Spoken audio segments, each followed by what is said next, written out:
Good morning, this is the News Wire. I'm Leah Obaga. Interior CS Kithure Kindiki has unveiled the names of 35 most wanted terror suspects. Kindiki has ordered the suspects, all males, who are linked to several terror incidents in Lamu County and the Boni Enclave generally, to surrender to the authorities. DCI has also issued a notice seeking to have the suspects brought to book. In the alternative, we will be giving notice to those criminals to surrender to the authorities, to the nearest police station, to the nearest military camp, to the nearest government office within a given time frame, and we are going to do that announcement before Friday. In the alternative, if they do not surrender, we will look for them and we will find them. And when we find them, we will do what we must.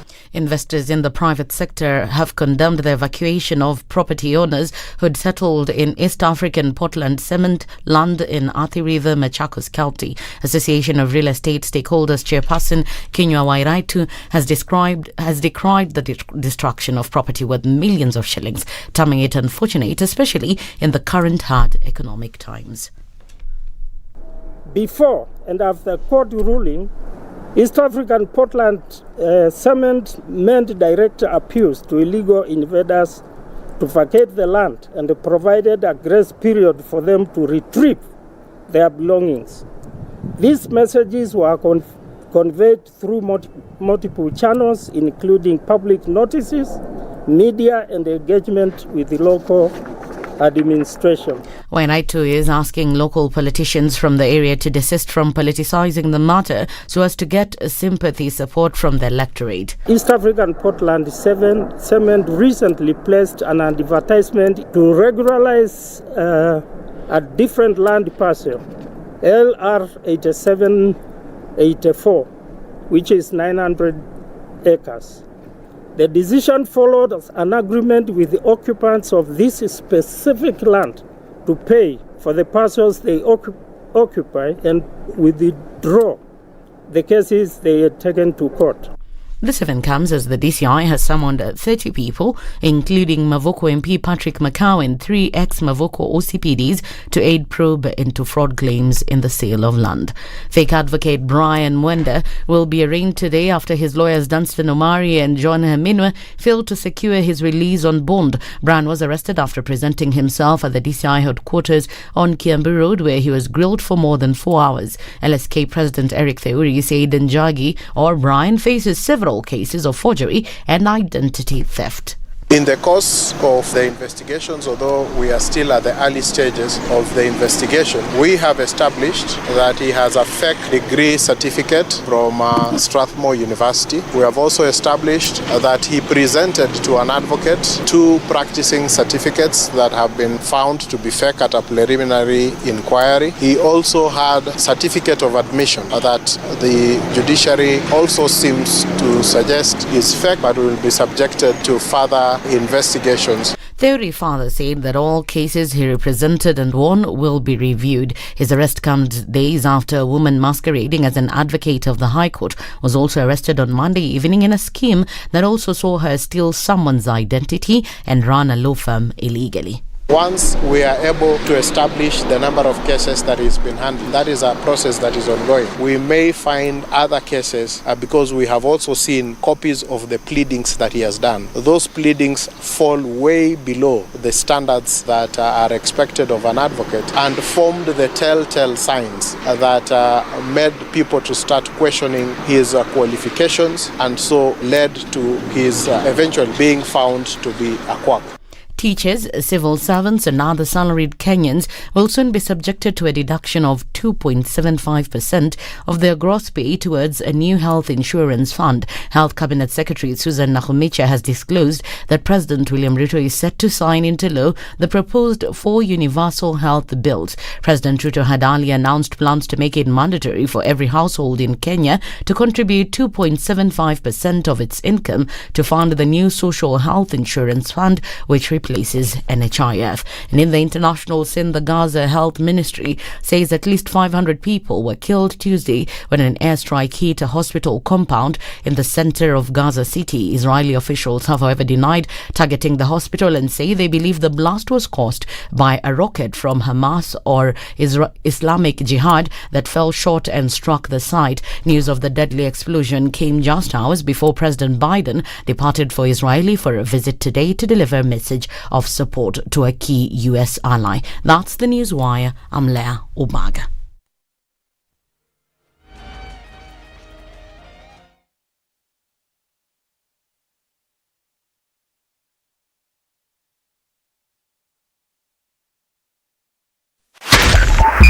.5 SpiceFM, Kisumu. The following takes place from 6 a.m. to 10 a.m. every weekday on SpiceFM.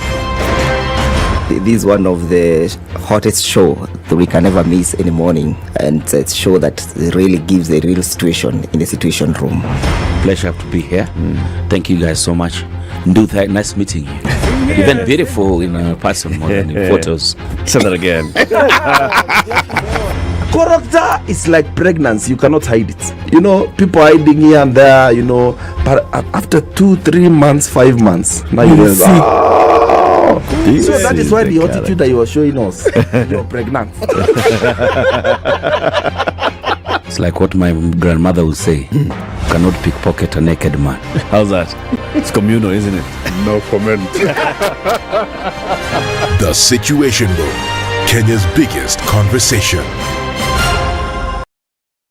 Mature, intelligent talk every morning. Spice up yourself.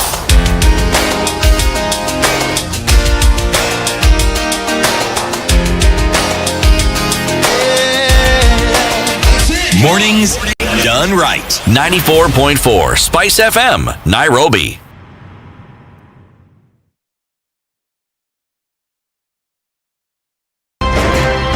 Revenge is for children. It's for kids. When you grow up, you realize the best revenge you can take on somebody is to ignore them. Now, I'm just new in politics. It is not everybody's cup of tea. That's why some people come in one term and that's it for them. Political parties in this country do not have ideologies, whether luring or otherwise. And that is the effect of corruption. Any time an offense occurs anywhere in the country, it is the job of the Inspector General to look into it. Whether it's corruption, whether it's murder, whether it's petty, that is his job. If we have chosen to be a corrupt nation, then we produce corrupt leaders. Everything then becomes chaotic that you cannot be able to change a nation. The Situation Room, Kenya's biggest conversation.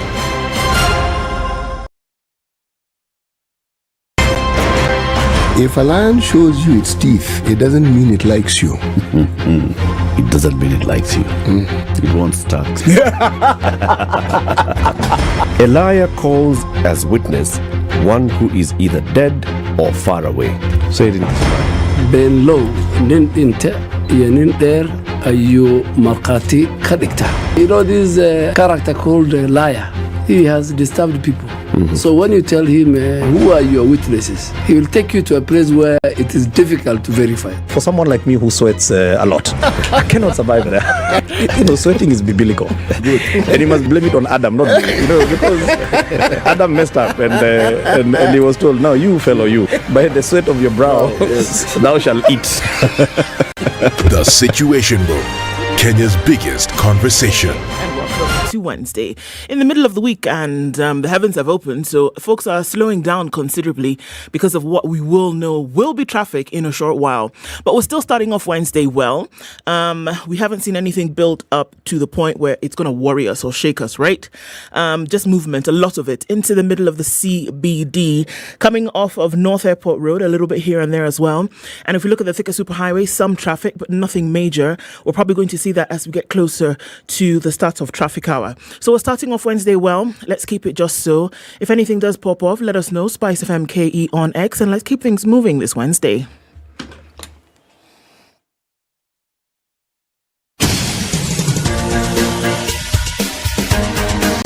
This is The Situation Room, the home of hard-hitting political commentary and penetrating insights about the state of the nation. This is a talk radio experience like no other. The Situation Room, a place for hard truths, debates, and elevated conversations. The Situation Room, witty, political, engaging, deep, controversial. In the room, we have C.T. Muga, researcher, academic, seasoned political observer, a fountain of wisdom in these politically uncertain times. Okoh, Nigerian by birth, Kenyan by choice, communications expert, Pan-Africanist, a truth seeker and believer in people power, and Eric Latiff, agent provocateur, the man in the chair, seasoned journalist, news hound, a man who believes in punching up, not down. This is The Situation Room, the only way to start your day. Hello and good morning. It's Wednesday. It's the 18th of October and it's raining rain. As opposed to raining something else I don't understand. Salala, computer, okay. It's raining rain and the heavens have opened. It's the third morning in a row that it has been raining. And one would say, is it the thing? Is it here? Is that where we are? City, good morning. Good morning. How are you? Very well. Very good. What did I want to tell you? Just take it easy. Think about... You know how you say this one, I won't forget. Don't But worry, then, it'll come. alas, I have forgotten. But me, I have a song. You do? Yes. In fact, you have a song. I know, I'll just mention it. You know the title. No, a song must be sung. No. I can't sing it. Because? Because I can't sing.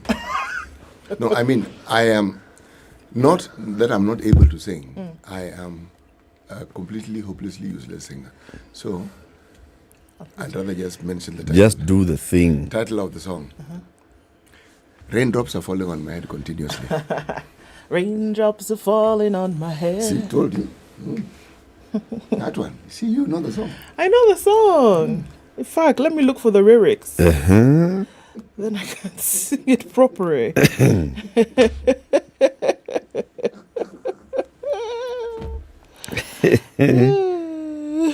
Allah. Oh, hi, Eric. Oh, hi. Oh, hi. Oh, hi. Oh, how are you? oh, I'm fine. Oh, fantastic. Oh. Oh. Do. Do.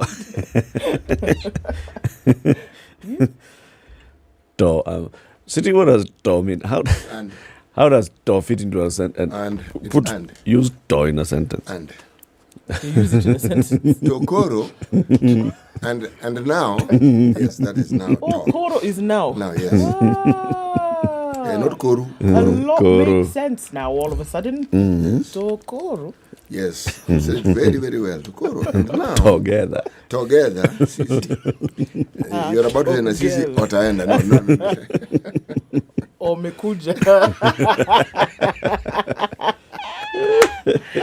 Hey.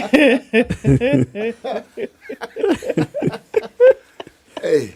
Okay. Hey. Nesazawa ending.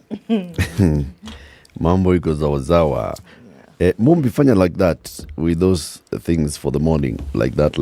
So that we tell people what we'll be discussing today, like that, in a combined fashion. In a combined fashion. As you said, the rain has come. The rain is raining. You think it's the one? I think it's the one. It's raining. It is raining. Yeah. I think it's the one. It could be. No. There's a likelihood That it is it. of it being the one. The one. Okay. Unajua hii maneno, we accept as it is. Yes. That what? That is like this. Okay, so.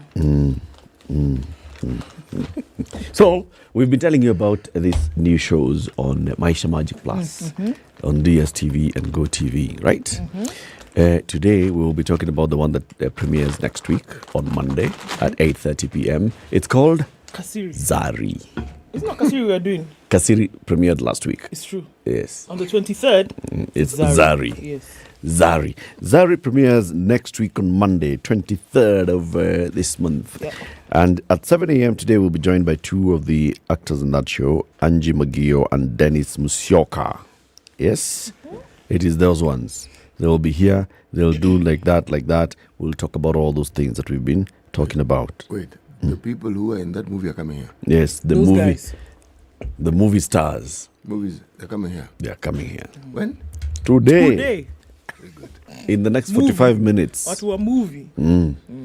Movie people will be here So with Hollywood us. is coming to the situation. Oh, yes. At 8 o'clock, now that we've seen what's happening in Mavoko constituency with regards to the ESPCC land, how about we expand that conversation in what's happening with land across the country? Fraudsters galore. People who are directly robbing you of your property. So people have had very many complaints. In Nairobi, it's about expiring leases. Actually, that one, my friend. It's a big one. Wow. Allotment letter, hoping you get a man, title. it's massive. It's massive. So people in Nairobi who have owned property for many years. All their lives. All these properties in the old estates. Those leases are expiring. Just they expire. So the 99-year-old lease is coming to an end. And the person who's living in that house may have forgotten that the timing of the lease. By the time they're going to City Hall to say we'd like to renew our lease, you go there and find that somebody else has been allocated. Is the owner of your land. Yep. My good gosh. Some people did their homework, and they've been timing these things for the longest time. Yes. Just waiting. Final year, gone. Land gone. Not only in Nairobi, even outside of Nairobi, many of these big farms that had long leases, they bought the tea estates or coffee estates from the living settlers. Sisal estates, pineapple estates. Yes. Those leases expiring, and you find, or you just go to the lands office and you find the entire mother title. Kaput. A mess. Your land is now 5 different parcels of land. And you're there thinking it's your asset. Oh, you're yes. thinking it's one. So all these things are happening, and also then what happens in Nairobi with the upcoming mushrooming houses. We'll be joined by two people at 8 a.m. for that conversation. One of them is Alfred Njero. Alfred Njero Ndambiri is an advocate of the High Court of Kenya. He is also an activist in law and development, and he's been an active campaigner for issues of land and development around Nairobi. He joins us. The second person is an assignment editor with Africa Uncensored. His name is Sam Munia. Sam has been working on a series that they've been doing at Africa Uncensored, investigating this land cartel business. What's happening in land in Nairobi and across the country. People complaining and saying, we just don't know what happened to our pieces of land. So that's what will happen. And then at 9 o'clock, we'll open up a conversation and engage you as well, where you can call in and you can post in your comments on social media. Hiyo siku imejaa namna hiyo. It is Wednesday. It's 18th of October. Please let us know where you're tuned in from. Ndu will tell us which parts of the country are raining. Okay, I think it's easier. Tell us which parts of the country are not raining. And then we'll do like that.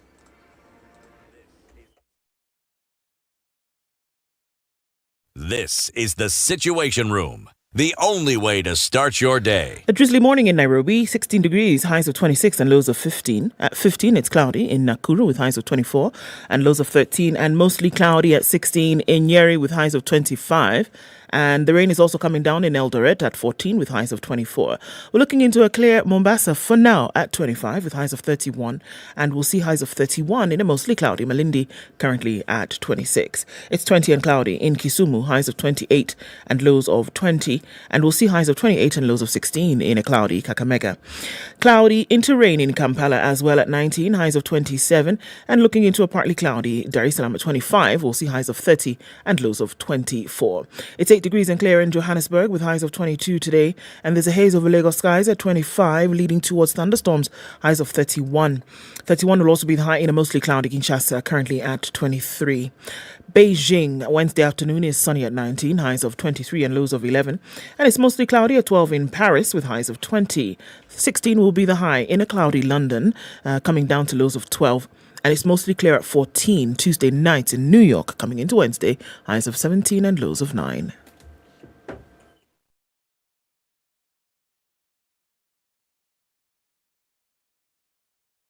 Mature, intelligent talk every morning. Spice up yourself.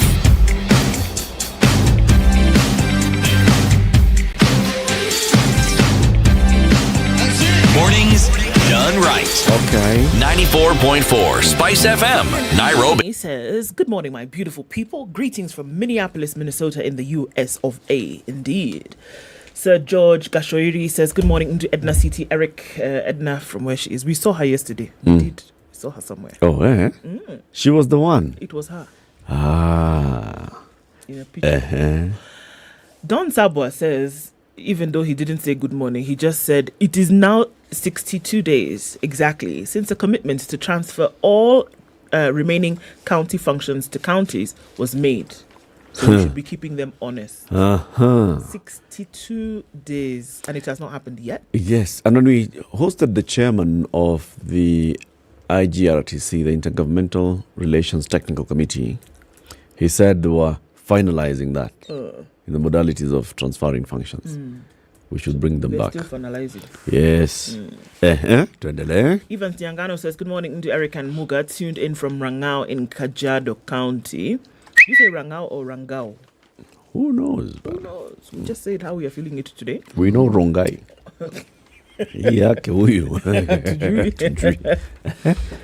Duncan Monari says, good morning, gang.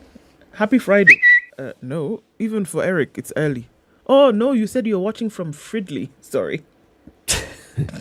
I just saw Friday. I saw FRI, it is Friday. And he just does that Friday. Yes. Fridley, Minnesota is where he is. James Sekanto tuned in from Kerarapon and says, good morning, Kalonzo Niwetu. You started, eh? All right. The Kikombe says, yeah, very early. The Kikombe says, checking in from Thailand. Ndu, shall we hear those Tamati and Cheti and Matamishi words again? Yes. Swahili is your mouth. What? No, it's not. It mouth. is. How is something your mouth? Kiswahili ni mudomo chako. It's dialect. Yeah, see? Dialect lunch. Yes. See? Dialect. Right on dialect. Translation. Okay. All right. I like that word actually.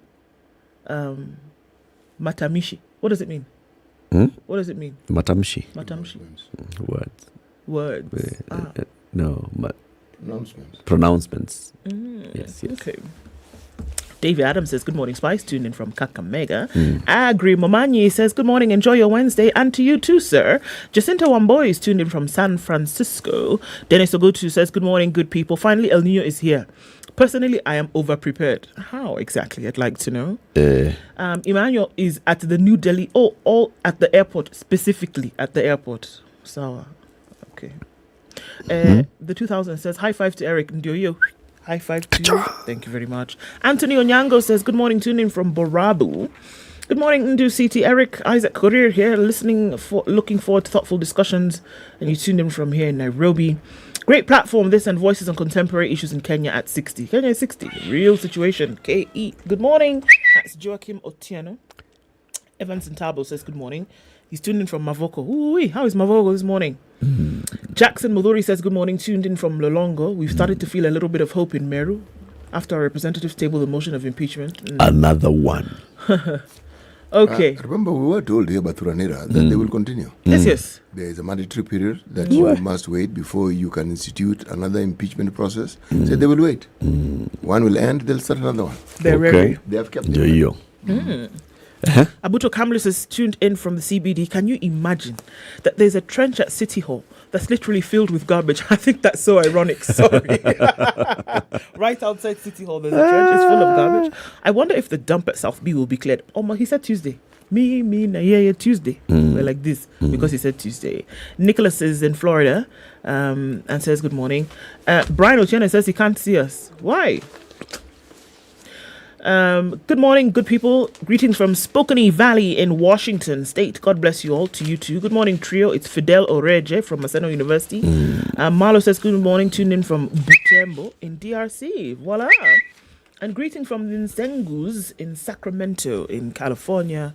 Did I miss anybody? I do hope not. Edward Munil, Victor Venvik, and Anthony Odhiambo, Philip Tonui, Engineer Peter Tippis, Joe Mungai and Linus Rainman. You're the guy, eh? I've seen the Rangau person saying it's in Rongai. Rangau is in Rongai. But it's just Rongai. There's a place in Rongai called Rangau. Sawa. Sawa. Sasa tufanye nini? Sasa Si tukubali tu. Okay. City? Yes. Tuende Rwanda. Yes, let's go to Rwanda. Shall we? Rwanda is a good place to be. To go. Today is the day for songs. I keep thinking of all manner of songs. So which one now? Jambo Rwanda. Surely. That one, I told you, just came to mind. You hide the fact that you hate me. I hide the fact that I know. You hide the fact that you hate me. I hide the fact that I know. So she's saying, let's play pretend. Tuendelee. You pretend, I pretend. Yes. And we live in harmony. And we live in pretend harmony. Okay, headlines. Front page of the Standard this morning. DCI goes after MP police bosses over Mavoko land. We saw that long list that came from the DCI yesterday of they're being called persons of interest in all of this because they have received, complaints from those who are victims of the demolitions. And they've received complaints over the last, few days and some into weeks. And so they decided, how about you come down and have a chat with us and let's see what this is all about. Shall we do that from 8 o'clock today at the DCI headquarters? Okay, let's do that. So there's a list of people that they've called. And they said, amongst those, there are 6 police chiefs, 2 county heads, the officials of Aimi Lukenya Society, Mavoko Member of Parliament Patrick Makau, all expected to shed light on how Portland land was sold fraudulently. Just tell us what's going on, and then we can see what to do from there. So, okay. Foreigners among Lamu most wanted terrorists, and they're also saying, you know what, we need to get a hold of these guys and figure out what's going on. Foreigners, look at those stories. One person of interest is a person of German descent. The Treasury is asking Kenyans to give ideas for taxes. Okay, let me read that headline. Treasury turns to Kenyans for tax ideas. Really? It's important. Okay. It's called public participation. Public participation in how you should tax us better. Yes. Sawa. Yes. 15 officers to answer on kidnap charges. That's also something that's going on. And for some reason, Sabina Chege believes she will be Kenya's first female president. Ni sawa. That's okay. You're right. On the front page of The Nation, MP faces probe, persons of interest. Mavoko MP Patrick Makau is among 30 individuals, including officials of the land buying companies, former police chiefs and land registrars, summoned by detectives today over the sale of settlement of squatters on parcels claimed by cement firm. That's what's there. And it's also looking at the red flags that homeowners ignored. So a number of things said by CSs. We'll look into the details of that. Ruto pitches for SGR linking Africa's east and western coast. So he is in China at the moment, and he's, making the claim or making the bid for funds that would essentially link east and west by railway. So we talked about NYS1, didn't we? And the lady's name that we were looking for yesterday that we seem to have forgotten so quickly was Kavura. And she's the key suspect. Yes, Josephine Kavura. She's still the key suspect. And Magistrate Micheni says the star witness Waiguro's failure to testify led to ex-PS Mangiti and 2 others' acquittal. And that was we saw the acquittal of folks yesterday. We saw that story. And now the Micheni is saying that the reason why we had to say that is because we had brought about a star witness in the name of Kirinyaga Governor Anne Waiguro. She failed to show up. And as a result of that, we had no choice but to boot the case. We'll look at more details of other things happening in that case a little bit later. But there's something in education, and it just wrings every little bit of blood out of my heart. Education, overwhelmed, overworked, ill-skilled and underpaid inside the woes of junior school teachers. It hasn't stopped. It still continues. And it's a sad tale to tell. It's a very, very, very sad one. Very sad one. Higher, let me tell you. The Business Daily's headline today is Tax Cheats Ditch Mobile Payments to Beat KRA.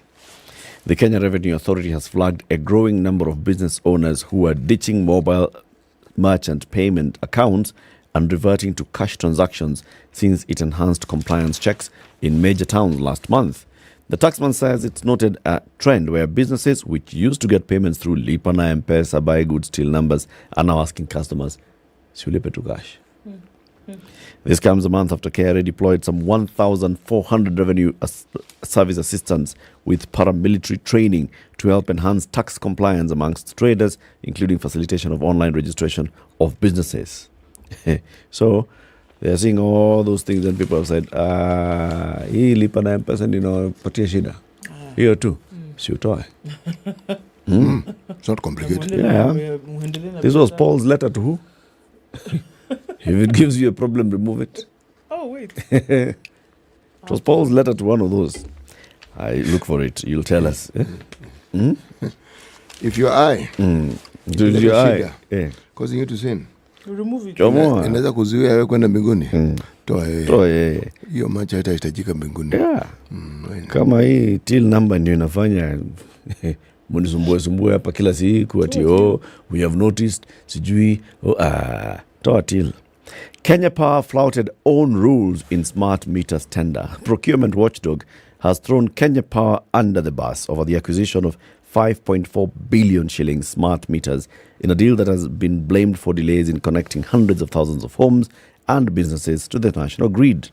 The Procurement Regulatory Authority says Kenya Power awarded smart meters technology the multi-billion shillings tender despite failing to deliver 91,000 electricity meters in a previous contract. We read this story before, remember? Simerudi. Ama sasa iko parliament. Sasa it was a judgment by the Public Procurement Regulatory Authority. You guys, this guy did not deliver. Yes. Then you give him another contract. Surely. And you expected him to deliver. Nikisema wewe ni kumbafu. But why do they keep giving this makutusi? Watasema ni makutusi.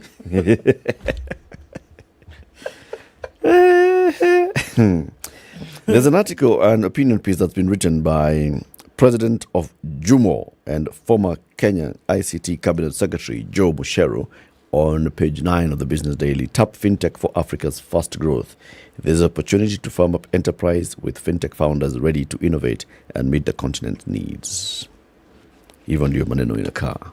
City? Yes, please. Hivyo. Yes, still green, right-hand corner. Victims were warned. This story is an interesting one. Portland says evictees woes their own making. Lobby vows to sue. This is now a Human Rights Commission saying, okay, we understand. You know, that getting, yeah. Court ruled yes, but court did not say you can demolish. Yes. Appeal process are not finished. What's the hurry? Why are you quickly demolishing? But then this is how it has been reported. Whether he actually said, you guys, shaurienu, you're the ones, I don't know. But this was the board, this conversation that repeated the board of Kenya Portland. But I wanted to ask a question. This land, is it government land? It is Portland Cement land. Portland Cement is owned by the government. It is government land. So, if it's government land, okay, now instead of evicting these people, is there no process of regularizing these things? See, they're already there, and they're Kenyans. Regularizing what? This place where they stay. Yeah, but why are you regularizing it? Because if you're saying there's a fault, so you regularize it. You make sure that the irregularity is removed, so now it becomes regular. Oh. Yes. So you come and you live here, then you're like, okay, you're already living here. It's okay, chukua tu. No, not chukua. We have a law that deals with squatters. A squatter stayed for in a place for a period of time, equals some allowance, serikali inapatia gawao. Okay? That one, or is it that what the government does? And you want to sell it anyway. Yeah, is that what the government does with private land, or is it now when it comes to its own land, that rule doesn't apply? You see where I'm going with this one? I don't see. That's the whole point. I'm Even refusing. I don't see how these people had their houses demolished Are we saying that within the law? No, the law thing I get because court is law, kila kitu. That one I've understood perfectly. What I'm saying was there no other way of resolving this issue? Rather than just demolishing the home. Waking up one morning, but according to these people, no, they didn't wake up one morning. They were given notice. They were given warning. All through, there were caveats, there were billboards, there were do not. There was a case in court. You are aware that there's a case in court, and then there's a notice. Yes. Having said that, is there no other way to have resolved this thing? Yeah. Because are we saying that, you see, when people take an oath of office, when you are supposed to protect doesn't mean that the person was necessarily doing right. Protect means somebody can have made a bloody stupid mistake, and you find a way of resolving this thing amicably because a mistake has been made. The land is there. Was there absolutely no way other than just demolitions? And if we insist on demolitions, then we say this is the yardstick. You do wrong, then the law comes and pounds you. Then okay, we've got it. Is that what we are going to do with anyone who has fingers pointed at them and it is clear that they have done wrong? Yeah, they go to jail. And how many have gone to jail? These jails are... These jails are full of people who are caught peeing on the side of the road. And throwing garbage. They disagreed with someone. Petty offenders are the ones who fill our jails. Keyword offender. That's how you've woken up today. No. Yeah. Keyword petty. Offenders are in jail. You know, not all offenders are in jail. Actually, not all offenders are in jail. I like the trajectory of this conversation. If you have broken the law, what then do we do to people? What sort of sentence do we demand for people whose very activities amount to crime against humanity? Because we have people in this country who've had fingers pointed at them, monies that were meant for development which never went there at whatever level. Those aren't your ordinary petty offenders. No, they're not. No, they're not. And they're the ones who are walking scot-free. Because that money was never found. But it was taken. But if you find them, take them to jail. Eric is very it's basic this morning. You offend, you go to jail. Yeah. We can't find you, we look for you. We can't start saying it now, let's negotiate. But before we find you now that because you're feeling woe ye. And even finding you doesn't mean we know who you are, we even know where you live. But until the court finds you until then, continue walking free. Yeah. That's good to say. Yeah. Eric does have a valid point. But nonetheless, I made my point. Nonetheless. Yeah. Let's take this break. Have you looked at all the headlines? Who bankrolled MP's trip to Ezekiel's church? Headline. All right. Reports indicate visit was financed by preacher, but Senate leadership remains tight-lipped. The argument there was a Senate committee. Yes. That is investigating the Mungatana one. Yes. That went to Ezekiel. Pastor Ezekiel. I'm not seeing what the issue is. I am not seeing the issue. So now somebody has come out of somewhere saying that how Ezekiel should have forget that. Ezekiel should have come to them. Why should they go there? Yes. And then how is it that Senate didn't finance the trip? Ezekiel apparently is being said. So I'm thinking, okay, let's say everything that you said is true. So nimeona mmeniita badala I come there and I start telling you niko na shamba. Why don't you come and see? Come and see what I'm doing. Forget me telling you. Come and see. Forget me coming to tell you. Come and see for yourself. Okay? Yes. Is that not? And since you've said that there's no budget for this thing, it is okay. The faithful, I am a taxpayer. The faithful have contributed. Yes. Come. You should come. Yes. Come and see what we do. Thereafter, then I can come. Yes. And then we can decide. So what's the problem? The problem is a report has indicated that this visit was financed by the preacher. But the Senate leadership is tight-lipped. About what really happened. How do we know they're tight-lipped? If they haven't said anything, it just means they're silent. They're not tight-lipped.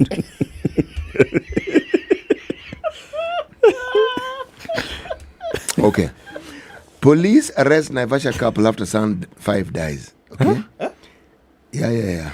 This Karagita along Moi South Lake, the couple, both in the mid-20s, were arrested after postmortem showed the 5-year-old had been tortured. What?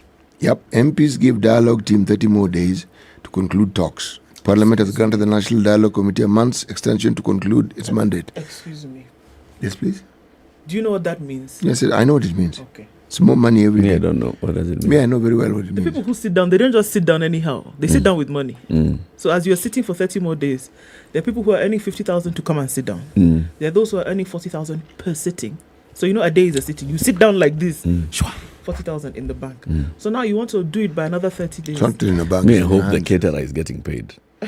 That's what I hope Making also. mandas. Yeah. Because that can I be hope an the issue. caterer is getting paid, because if I'm out, then now it become a statistic pending bill. Pending bill. What? And they said they are doing dialogue. And then they can't dialogue with you to pay you. Yeah, and you can't dialogue on an empty. This is the Situation Room, the only way to start your day.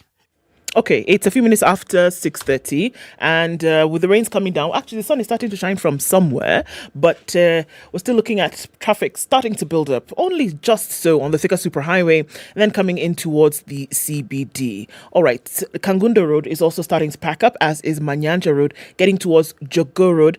Into the city, there is a lot of movement. Apart from that, there's really nothing at this point, and then boom, we'll see it happen closer towards traffic hour. So if you've not left, maybe you want to think about doing that now. And if you get stuck anywhere, maybe you want to let us know what it looks like in any places where we might have any kind of hiccups. Talk to us on SpiceFM KE on X. Let's keep things moving this Wednesday.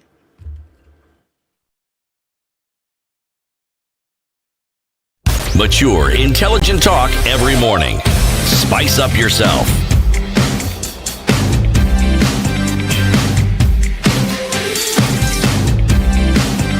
Mornings done right. 94.4 Spice FM, Nairobi. Okay, so this education, guys, I will continue to shout it from the rooftops because it's not a good situation. The nation is talking about junior school teachers overwhelmed, overworked, ill-skilled, and underpaid.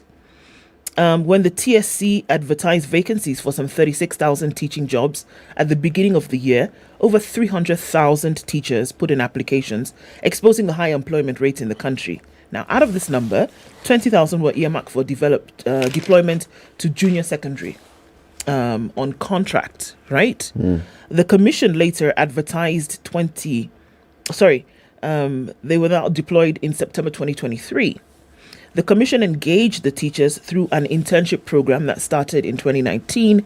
Jobless teachers compete for a few vacancies in the hope that it will open up opportunities for employment on permanent and pensionable terms. Now, however, many of the teachers who speak are telling of a difficult work environment, work overload, and poor pay among the issues they have to go through as they await permanent employment.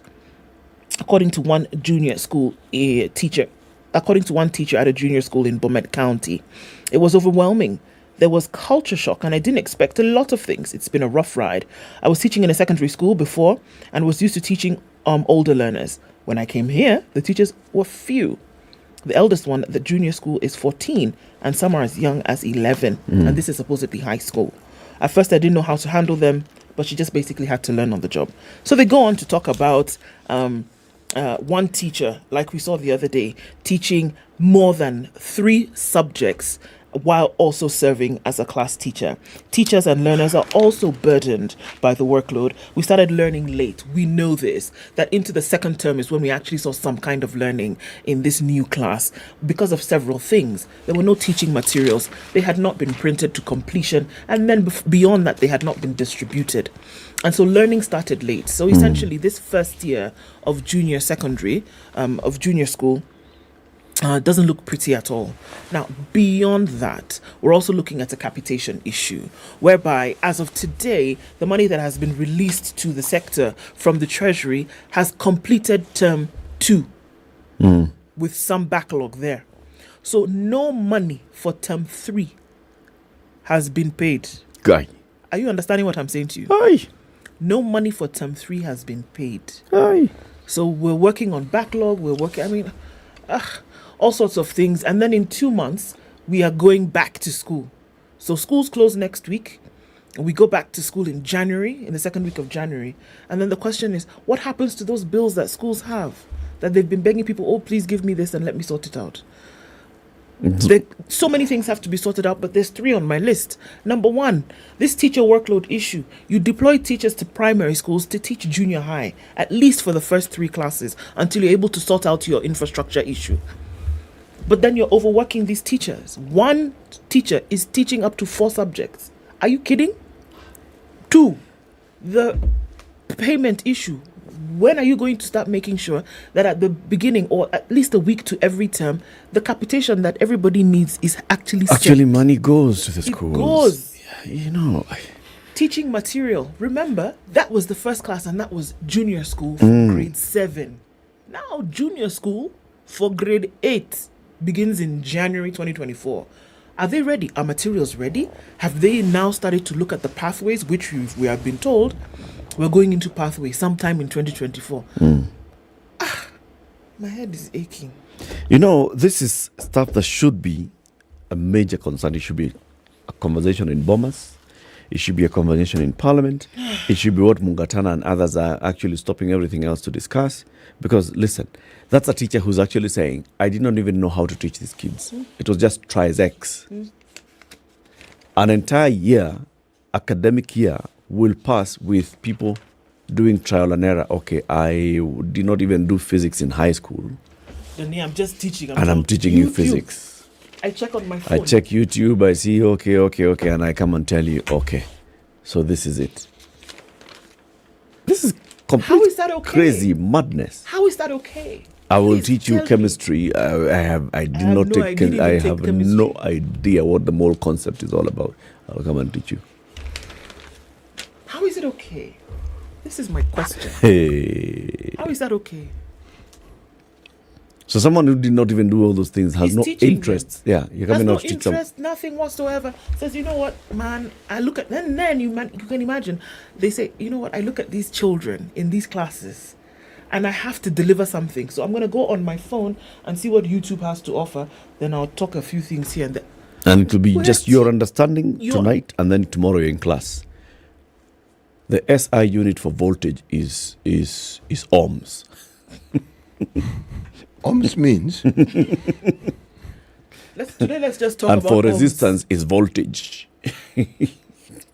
Now let's look at, What are we doing? No, seriously. It's crazy. Yeah, I mean, what do you think what we're seeing, what do you think these are symptoms of, really, when you think about it? Because when the education of an entire nation's children is treated in this manner. No, it's really, really, really. And there's a cabinet secretary who has not been transferred. There's a PS for basic education who incidentally is not even new to this ministry. Has been a PS for basic education in this ministry before for many years. Many of some time. There are directors of education who've been in this ministry for years. They all know what this is all about. It's the basic. It's what's going make sure our teachers are ready and they can teach. Even the unions are quiet. It's like there's some collusion. It's quiet. So what's Let me going give you on? a number that I've just seen here so that you can understand. This particular school, they're expecting 300 grade 7s. Those are the ones who are finishing 6. What? They're expecting 300 There are grade 7. 300 kids in grade 6 in that one school. Yes. They're going to grade 7. This one teacher who's been teaching some 300 grade 7s will have an extra 300 grade 7s next year. Remember, these ones that are in grade 7 Will right go now to 8. are going to grade 8. So you're going to have 2 junior school classes, and there are in that school there are only 6 junior school teachers. Already 300 in grade 6 means how many streams? 6 at least, because the assumption, Let's say 5. 60 each. Yeah, 60 each. Okay. The assumption is that you want to have no more than 30 in a class, but Which we know that normally is not doesn't the happen in case. Kenya. Okay. So let's put 60 kids in a class. That's 5 streams. There are 6 teachers, not 6 subject teachers or 6 class teachers teachers in there. total. 6 teachers. This is madness.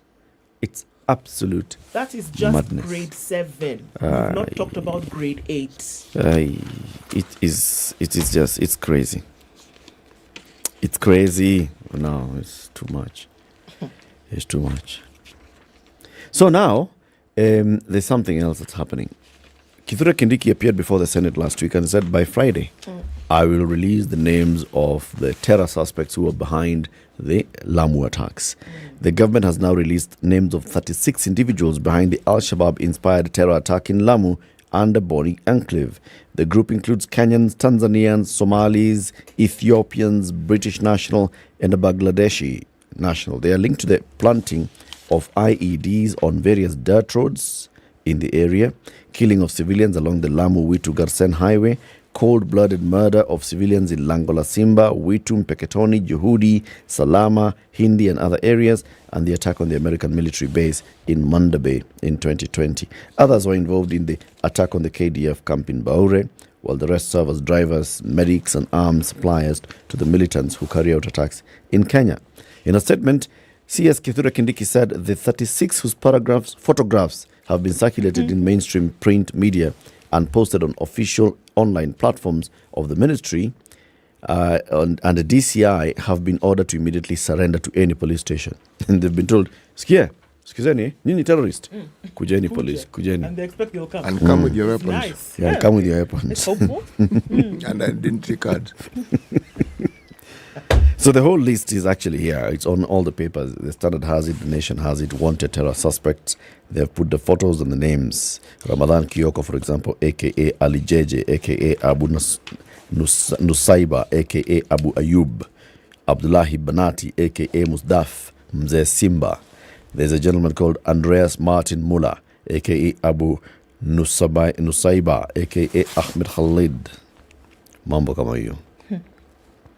The Tanzanian is Suleiman Maktoum Yusuf Anau, a.k.a. Abdullah Maktoum from Tanzania. Yeah, so there are many. Wow. There are 36 in total. Hi, Siti. Yes. Tell us. You know, the thing that I find particularly interesting, I'm back to that Movoko land thing. The Nation has a very interesting headline. It says, one of the clearest signals that the East African Portland cement dwellers would lose their assets emerged in November last year. It came from the then Trade Cabinet Secretary, Moses Kuria. And the story goes on. I'm stuck with this story for one reason. Because this is something that I've been thinking about since last night. What does it mean to protect the citizenry? If there was a red flag that time ago, that long time, does the government have any mandate to stop such sales? Does it have?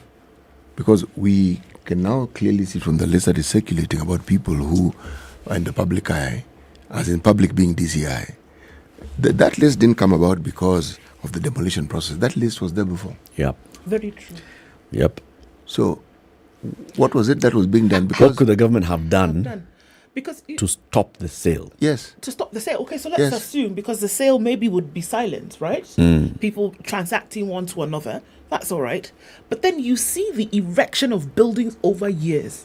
You see people are building on this same land that you're saying. You can't build. You can't. You can't just build. Hide it. No, you just can't build. You seek permissions, you seek license, you seek a number of things. There are very many things that you do. So, if you are talking about, say, the county government that probably has the mandate to provide licensure for such things, again, I'm simply saying that if we were to look at this thing and consider the Movoko thing a microcosm of what happens in this country and how it is, that the responses to impending disasters are after the disaster has occurred.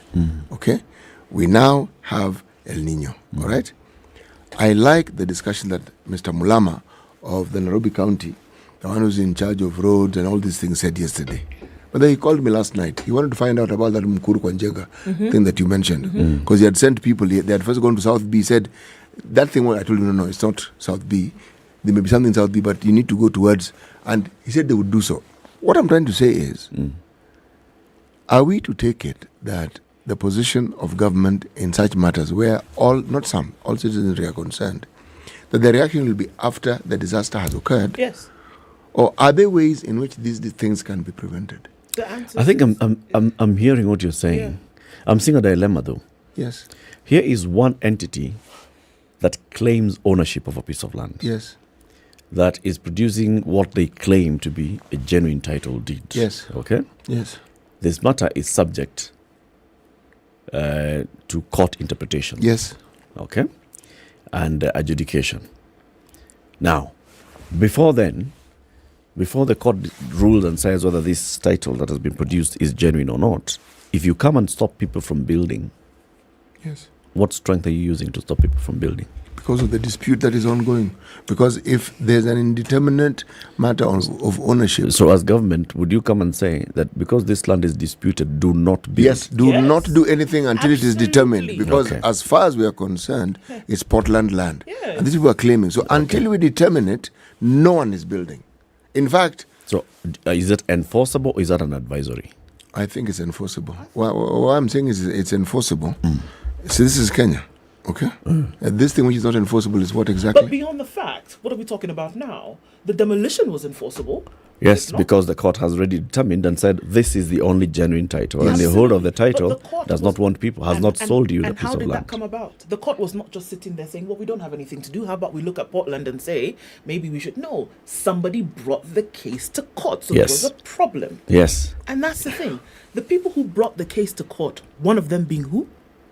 The person who took the case to court is the one who claims to have a title deed and has been selling this land to people. Exactly. And has been telling people build.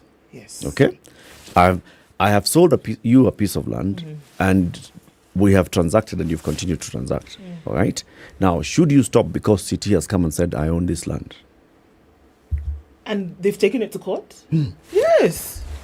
It's an advisory to you. It is now your responsibility to stop. Can government come and tell you, okay, there's a dispute here, utajenga?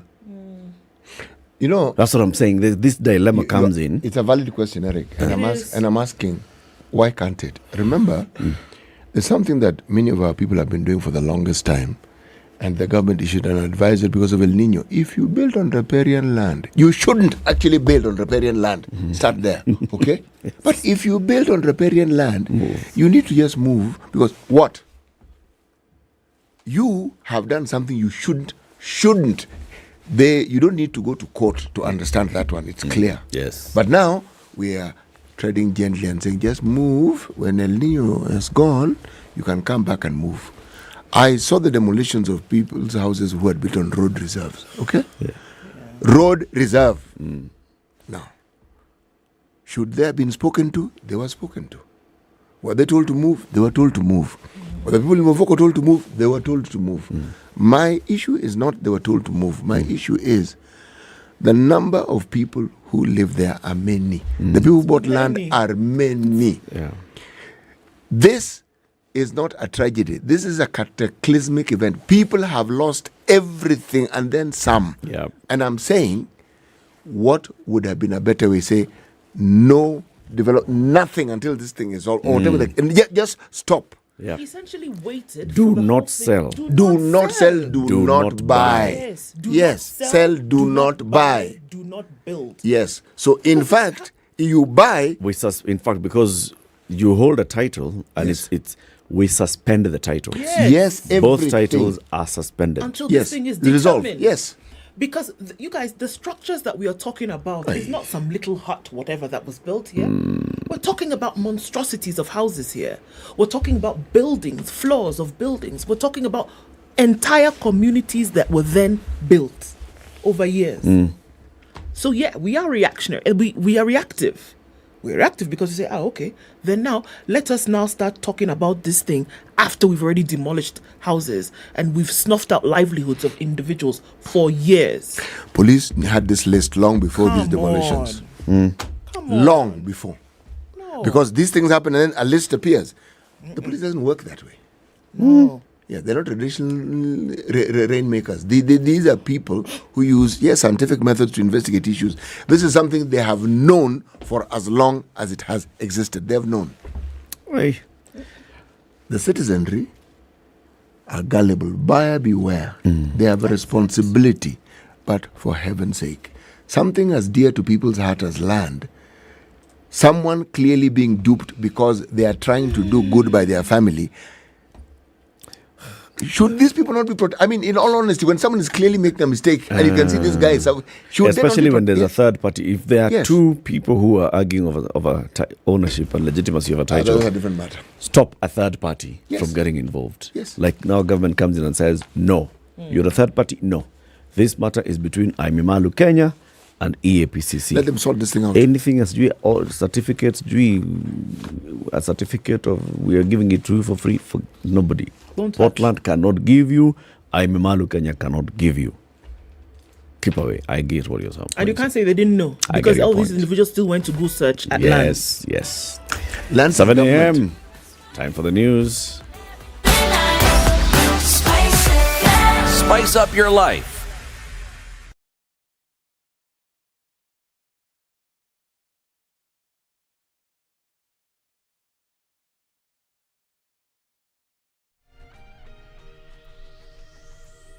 Good morning, this is the News Wire. I'm Leah Ubaga. The main suspect in the murder of the former Nairobi Hospital Finance Director Eric Maigo is expected to appear in court today. Anna Dhiambo underwent a medical examination at Mathare Hospital after she was arrested on the 27th of last month, and she was found fit to stand trial. In addition, the suspect was initially thought to be a teenager but was found to be an adult of over 18 years old. She was caught on CCTV cameras leaving Maigo's residence after allegedly stabbing him 25 times. Dhiambo, however, defended herself, saying she did it on self-defense. The Ministry of Lands, Public Works, Housing and Urban Development has issued a notice to increase monthly rent on all government residential houses. The State Department for Housing and Urban Development Principal Secretary Charles Hinga, in a letter to his Treasury counterpart Chris Kipto, sought to increase the rent by 10% beginning next year. PS Hinga noted that the notice for the intended increase was first issued on January 18, 2021, since the figure had stagnated for nearly 2 decades. The DCI has launched investigations into Branca International College, situated along Fangano Road, Hakati House in Nairobi. The detectives say the probe was necessitated by numerous complaints from the institution's alumni who are crying foul in a suspected case of obtaining money by false pretense. They further say that the college, whose operations kicked off in 2021, is not registered as a training institution, and the proprietors only made several unsuccessful attempts to register it through online TVET MIS application portal recently after getting wind of the ongoing investigations. Former Nairobi Governor Mike Sonko says they've managed to have alleged fake lawyer Brian Mwenda released on a police cash bail of 100,000 shillings. Sonko thanked DCI boss Mohammed Amin and IG Japheth Koome for releasing Mwenda, reiterating that he was not a fugitive. Brian will be arraigned today, even as LSK President Theuri Eric says that preliminary reports have shown that he has a fake certificate. In the course of the investigations, although we are still at the early stages of the investigation, we have established that he has a fake degree certificate from Strathmore University. We have also established that he presented to an advocate 2 practicing certificates that have been found to be fake at a preliminary inquiry. He also had a certificate of admission that the judiciary also seems to suggest is fake, but will be subjected to further investigations. Theory further said that all cases he represented and won will be reviewed.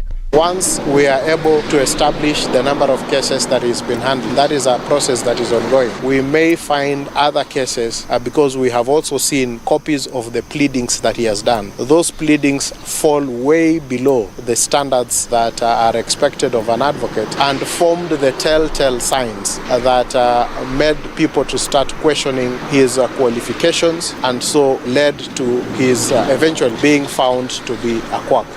A civil society group has advised men not to harm themselves out of anger whenever they are neglected by their wives. Voice of Men and Children National Chairman Bishop James Njoroge said a lot of men are suffering silently inside their houses. He said some are battered, denied conjugal rights, insulted and scolded, while others are neglected and denied food. He decried that men who are suffering at times spend time alone, and others may commit suicide, attack their spouses and their siblings, killings and leave losses of lives and property.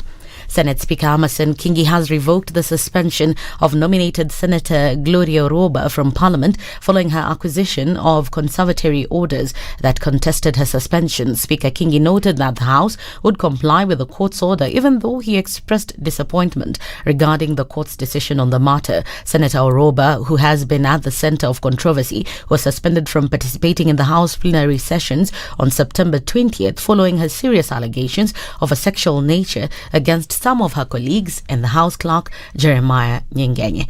And in the international scene, the World Health Organization has condemned the deadly attack on a hospital in the Gaza Strip and demanded the immediate protection of civilians and healthcare in the Palestinian enclave.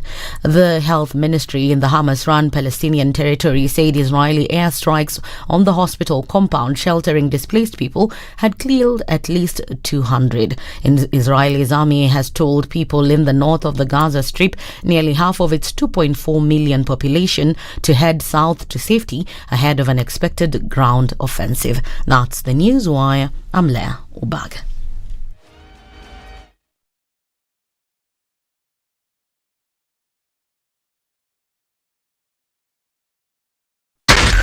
SpiceFm, Nakuru.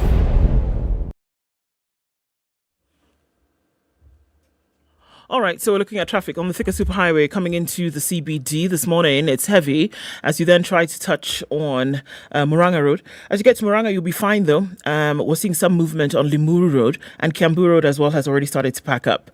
The sun is coming up, trying to peek through those clouds, so that means we'll be seeing drier conditions at some point, but that traffic is still pretty busy. Right about now, James Gishoro spilling over towards Waiaki Way, and we're looking at traffic also on Jogo Road coming in towards Landis and then out towards Kamkunji at the roundabout. There's movement on Langata Road. It's coming into the CBD via the Nyeri Stadium roundabouts. And this is North Airport Road now starting to punch through towards the Eastern Bypass. And that's in and outbound traffic. So we might start traffic hour just a little bit earlier this morning. We'll have a look at what happens. Tell us what's going on where you are. And let's keep things moving this morning. Let's talk on SpiceFM KE on X.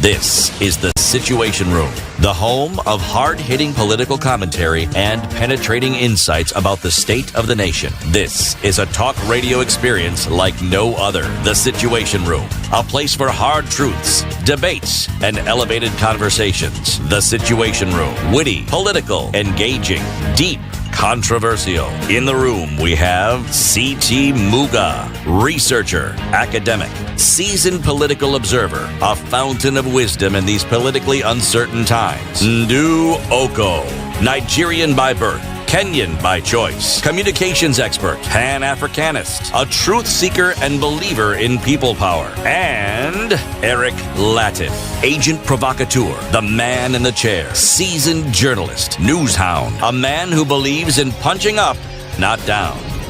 This is the Situation Room. All right. The only way to start your day. Enters the second hour on this 18th day of October 2023. How are you doing? Everybody who's joining us on YouTube and Facebook and SpiceFM and now on KTN Home.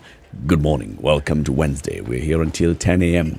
We're also gearing up for the 29th of October this year because we will be commemorating the 20th edition of the Standard Chartered Nairobi Marathon. Have you been participating in the other 19 editions? If you have, congratulations. If you've only participated in one before, congratulations. If you're only going to participate in the first one this year, well done. That's a wise decision you've made. How do you participate? Well, first of all, log on to www.nairobimarathon.com and then you register with 2,000 shillings and then you get ready to run come the 29th of October, taking off from Uhuru Gardens. Like Eric said, it's a special one.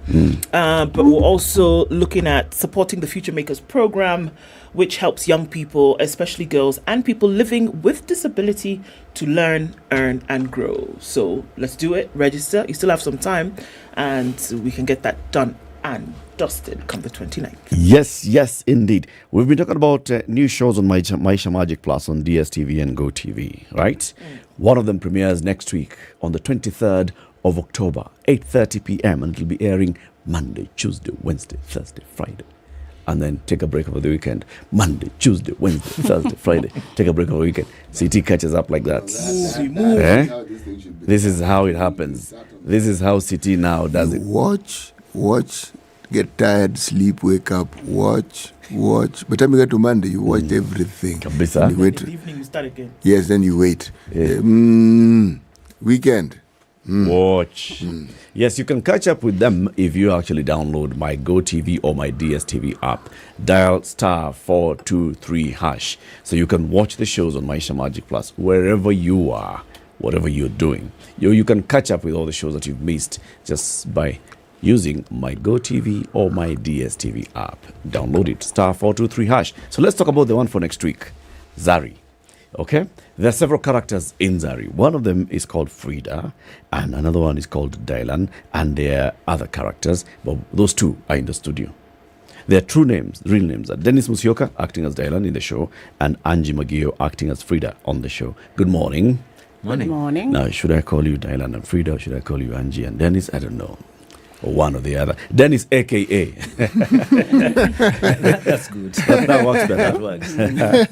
Welcome to Kenya's biggest conversation, the two of you. Thank you very much for having us. Good. Thank you very much for joining us. CT has the day's proverb. He's going to welcome you to the conversation with a proverb from Rwanda. Yes, not just Rwanda, it's the Republic of Rwanda. Okay.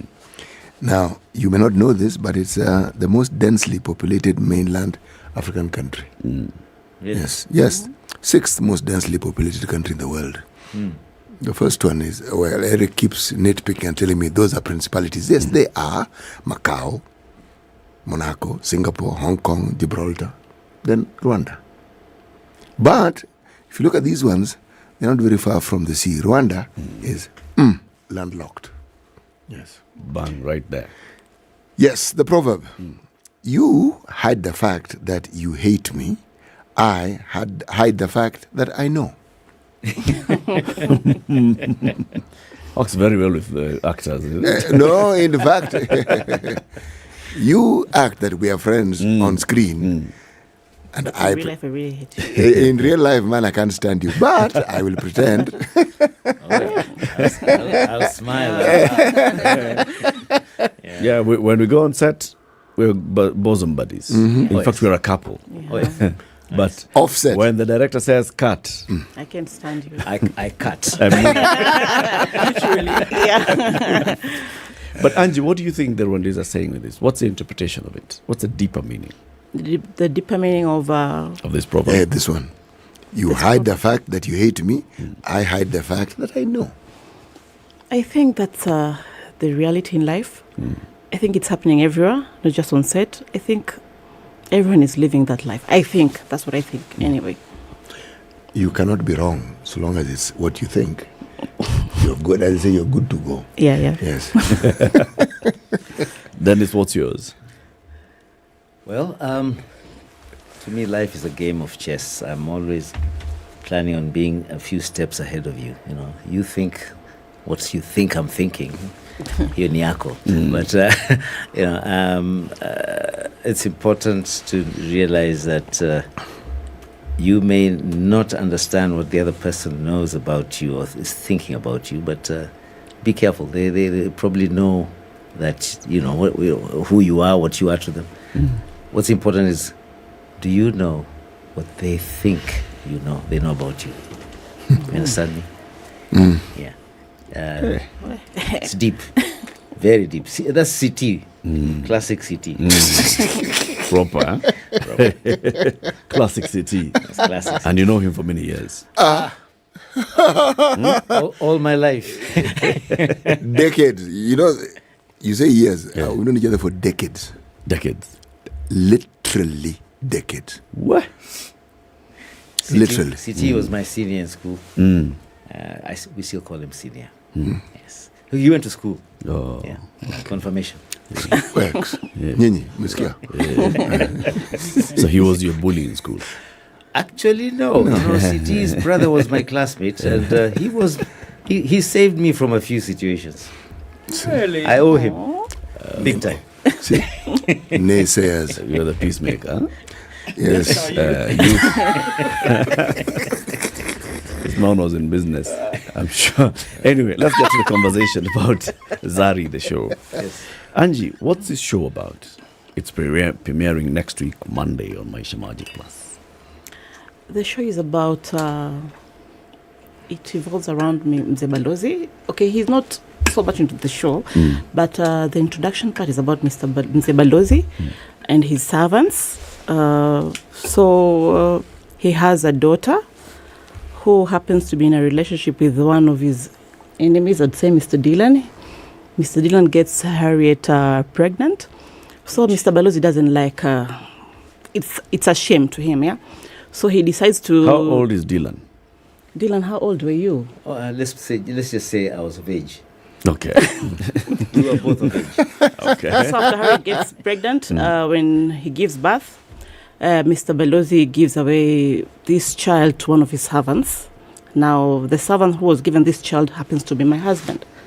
Because he didn't want the shame, So he gives his child, his daughter, his granddaughter to Bosco, so that we can raise this child. Okay. So we raise him alongside our biological daughter. Okay. Yes. So Bosco is the one who works for Baraza? For Balozi. For Balozi, yes. Yes. Bosco works for Balozi? Yes. And what does Frida do? Frida is a housewife. And she raises his child? Yes. At the point when we're seeing the show, is this child an adult or is the child a baby? Yeah, 25 years later, Mzee Balozi comes to claim his granddaughter. Unfortunately, things happen. We make our own plans. Things don't go the way Mr. Balozi had planned. Things go the way we want. Yeah. Twists and turns. 25 years is a long time. It's a long time. Even to establish a relationship with this child. The child is, at that point, their an child. Adult. And it's their child. A grown-up girl. Of course, Frida here, that's her name. In the show, she's the schemer.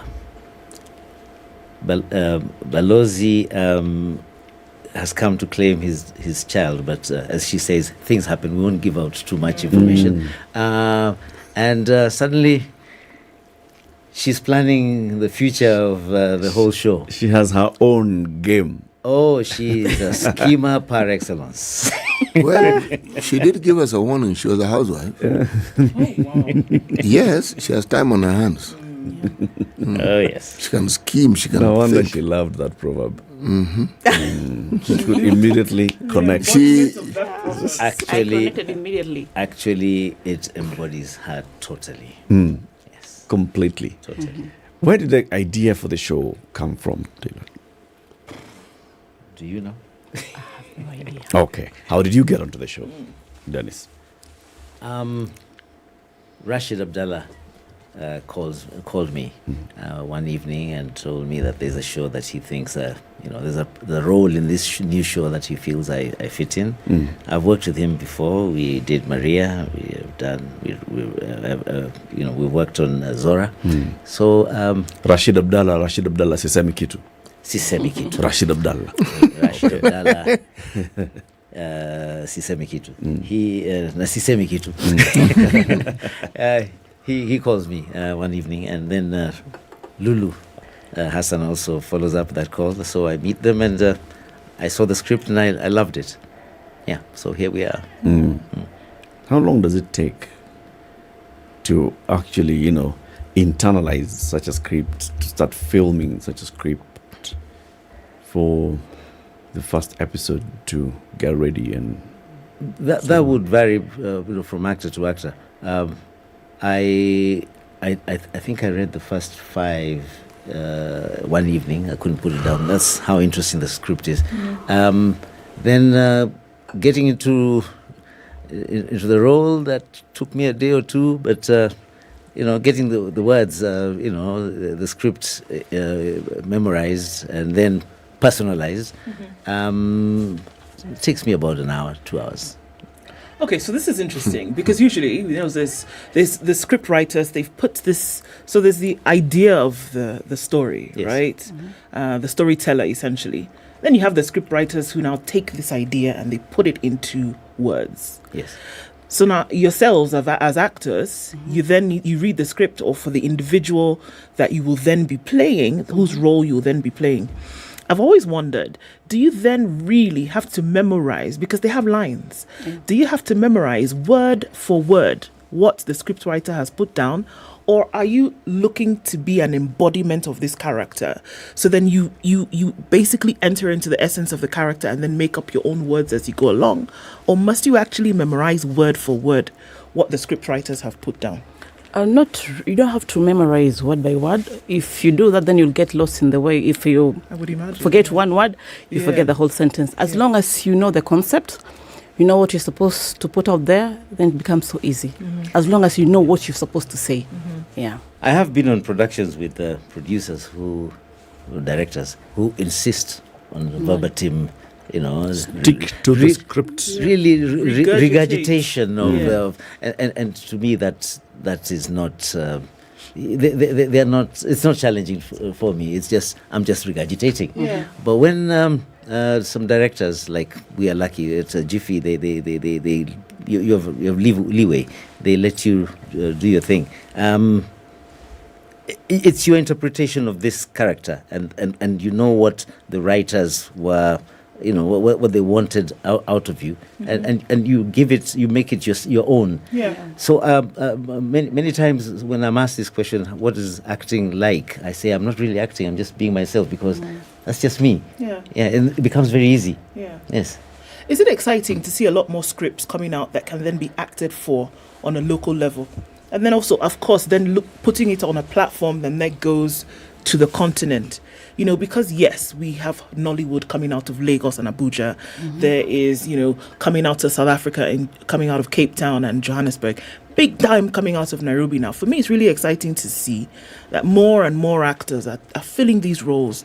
For people who are on the other side of the camera, right? Actors.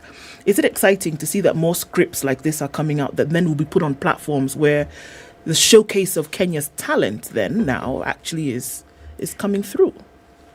That's a good question. I've been in the industry for a long time, and I was there at the tail end of Mzee Pembe, etc., etc. Things have changed, and they're changing. What's happening today is really exciting. The number of local productions, the new shows, the amount of talent we have in this country is amazing. And I think it's important that we give ourselves this opportunity to showcase our talent and create employment. What's happening right now is wonderful, and the more local talent shows we have, the better. And the space is opening up, which is a great thing. Yes. There's theatre. Yes. We have a fair amount of theatre production in this country. Do the two marry? Those of you who we see on the screen and those who act on stage. Do you mix the two? I think they can marry. I used to be a stage actor, and it was very easy for me to get into screen. So I think it's basically the same thing, I would say, for me. I don't know about Dennis, but for me it is. There's just a minimal difference. I want to hear about this minimal difference. Now, what you do on stage, it's like when you stage, you have to project more. You have to do a lot more things. You have to a lot of actions. But on screen, we minimize all this. So that's the difference, I would say. So screen gives you an opportunity to just do like what we're doing now, just talking. Whereas you're saying when you're on stage, a little more animation, a little more. And on screen also, we need emotion. Facial, yes. Exactly. It's exaggerated. Screen, you exaggerate your movements, your sound projection, things like that. And screen, on stage it's one take. It's one take. Yes. What you're doing is what goes, That's there, it. Right? But on TV, you can do as many you takes. Yes, you can have 500 takes.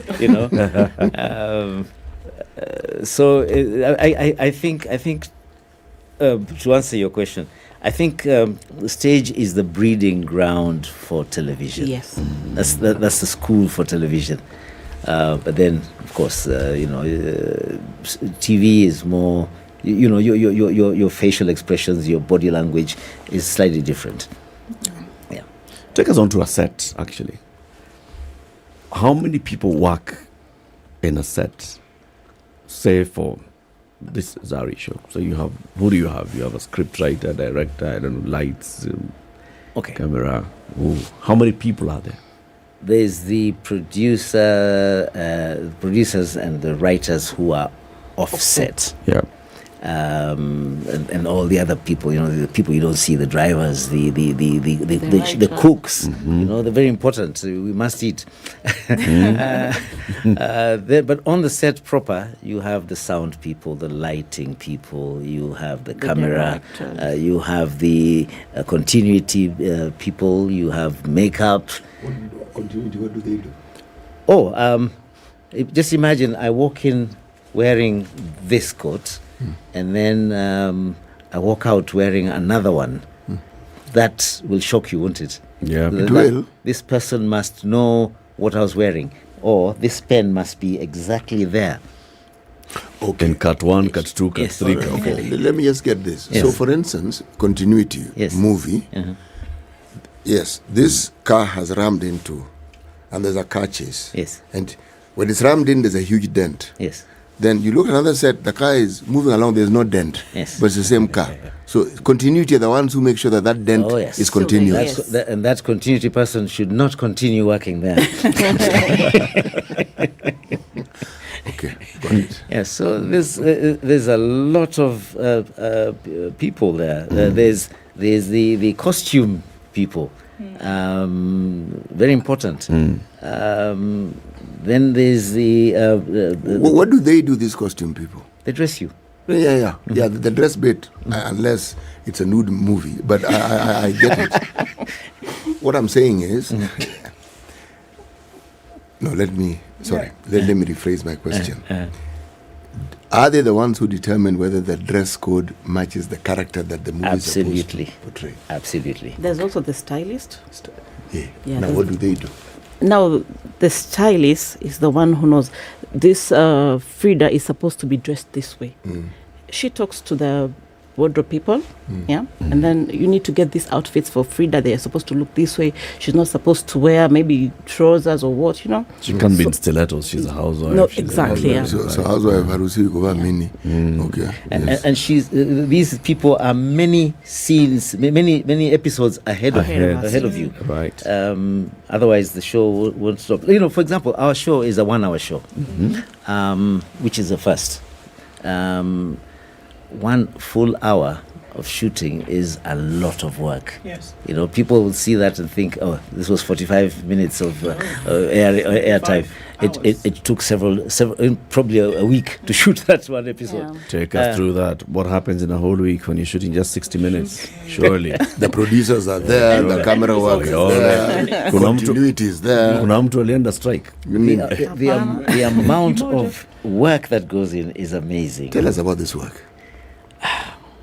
Okay, average day, we turn up on the call time is 6. Okay. 6:30 we are on the set. We're having breakfast and then we go into makeup for the ladies. I don't have much. I have my kipara.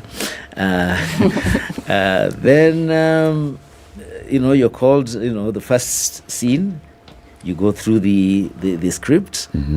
There's a run-through, a technical run-through. The director then directs you. I want you to do A, B, C, D. I want it done this way. We are not filming yet. No. Just conversation. He's just directing. He's doing what he does best. Okay. Then the final checks. You dressed properly, that kind of thing. They test their mics and their sound. Light has to be perfect, etc., etc. Then you take the first take and. We do several. Yeah. You can do, you can do one take. It can be done 3-4 times. Then they change the camera, positions, etc., etc. It's a process until they're satisfied. Until he's satisfied. And that's where again now, Angie, the question comes. So, take one, as you said, you're not going word for word verbatim on the script. You're ad-libbing somehow. Yes. Yeah. How do you remember what you said by the time you're being told to take 10 and you're tired and you're frustrated and sometimes you're just thinking, this person is annoying? That's why you have to use your words. It becomes easier if you use your words because you remember them easier. And then I'm sure by the third take, of course, these words have stuck. And before we start shooting, we have to make sure everyone has their words. Do you exist in character for the duration of filming, for example? I would imagine that, okay, so you're Frida, and then you're then Angie. Would it be easier for you to just be this Frida person, throughout. to be Frida throughout, so that you don't fall out of character? Or do you find that you can make that split? Yes, Or you I have to can. find yourself continually saying, okay, well, look, I need, this is how I ought to be, or do you forget? No, once the director says action, I'm Frida. When he says cut, I'm Angie. It's like I'm switching on and off a button. But would you find it easier to find yourself thinking like Frida to make it easier in the acting? See what I mean? Or does it, because you've done it so long, you're like, okay, doesn't matter, I can switch? No, I can switch. I've done it so long, yes. Yeah. And I'm always getting these evil characters. I'll call them evil characters. Yes. So it's very easy. And that's not you, is it? It's not me. So You've seen me, I'm very quiet. They just cast you like for this evil. I can vouch for that. But there's always been this question with regards to this delightful career that the two of you have, and that is merging someone's natural personality with a character in a movie. Or are we saying that the versatility then of somebody who's a thespian, such as yourself, is then measured in how they're able to actually chameleon-like change and be this person on call, without that necessarily reflecting on who they are? Okay. When in casting, the casting director and the producer, they know us. You know, it's not a very big industry. They know who can best portray a certain character. That's why Angie gets the evil lady, the evil mother character always. I get the wealthy man. I don't know why. Bro, you look wealthy. I mean, if you haven't been told, let me tell you, you look like rich uncle. Yes, always. And they tend to typecast us. That kind of thing. Yes. But I like your chameleon analogy. We can change rather quickly from just being Dennis Musyoka to Dylan Kabarage. That's interesting. Do people expect you to be mean when they see you than outside of cast? Yes. Oh, interesting. Yeah. She I'm hated out there actually. She nearly gets because slapped. of your character. Then you're a good actor. No, then you're a very good actor. Very good actor. Yes. Let's take a break. 28 minutes to 8. Kenya's biggest conversation is hosting 2 of the cast of Zari, which will be showcasing from next week, Monday the 23rd, premiering on Maisha Magic Plus on DSTV and GoTV. Angie Magio acts as Frida and Dennis Musyoka acts as Dylan on this particular show. Is it Dylan? Is it Dylan? You know, the people keep changing. Dylan. Please. Dylan Kabarage. Yes. Okay. Others will call you Dylan. Dylan, yes, Wile Dylan. Time for a break. We'll be back shortly. Good morning.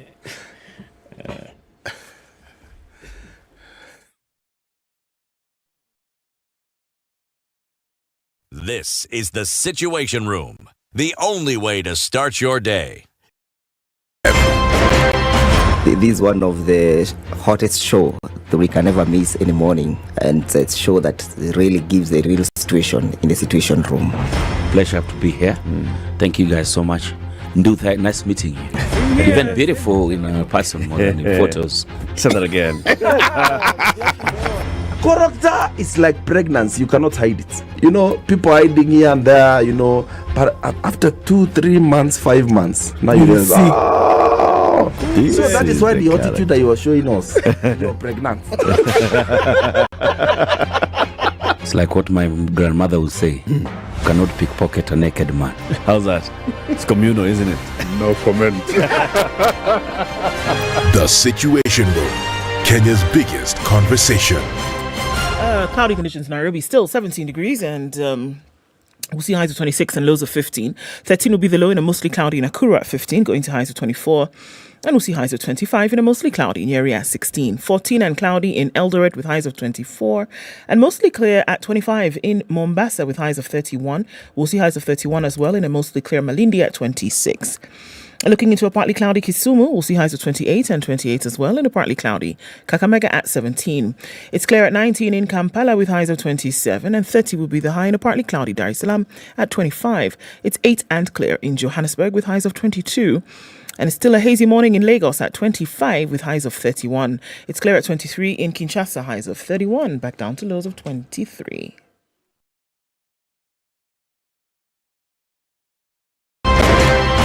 Revenge is for children. It's for kids. When you grow up, you realize the best revenge you can take on somebody is to ignore them. Now, I'm just new in politics. It is not everybody's cup of tea. That's why some people come in one term and that's it for them.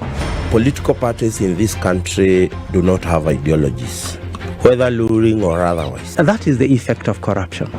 Any time an offense occurs anywhere in the country, it is the job of the Inspector General to look into it. Whether it's corruption, whether it's murder, whether it's petty, that is his job. If we have chosen to be a corrupt nation, then we produce corrupt leaders. Everything then becomes chaotic that you cannot be able to change a nation. The Situation Room, Kenya's biggest conversation. All right, it's getting busier by the moment. We're getting into traffic hour now, and we're looking at traffic then coming in from that Rai junction, heading out through towards Njoroge, and then you come on Kangunda Road, touching on Outer Ring. That's busy. We're also looking at Manyanja Road, busy also coming through towards Jogo Road, and then out towards Landis onto the Kamkunji roundabout. What's this? This is traffic coming in from Outer Ring all the way through to the city. It's heavy on Kiambu Road this morning. No movement at some point, getting over that drift through towards Muthaiga Square.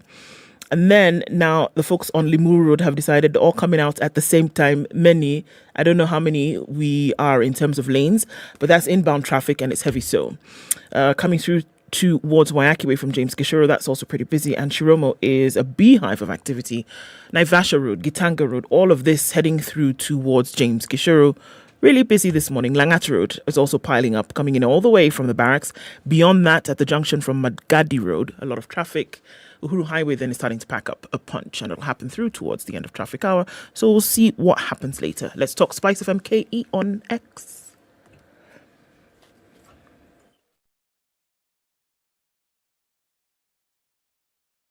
Mature, intelligent talk every morning. Spice up yourself.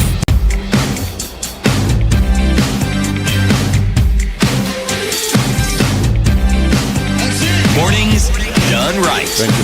94.4 Spice FM, Nairobi. News, Scene 2, Act 1. Take 2. Okay, we continue with the cast of Zari.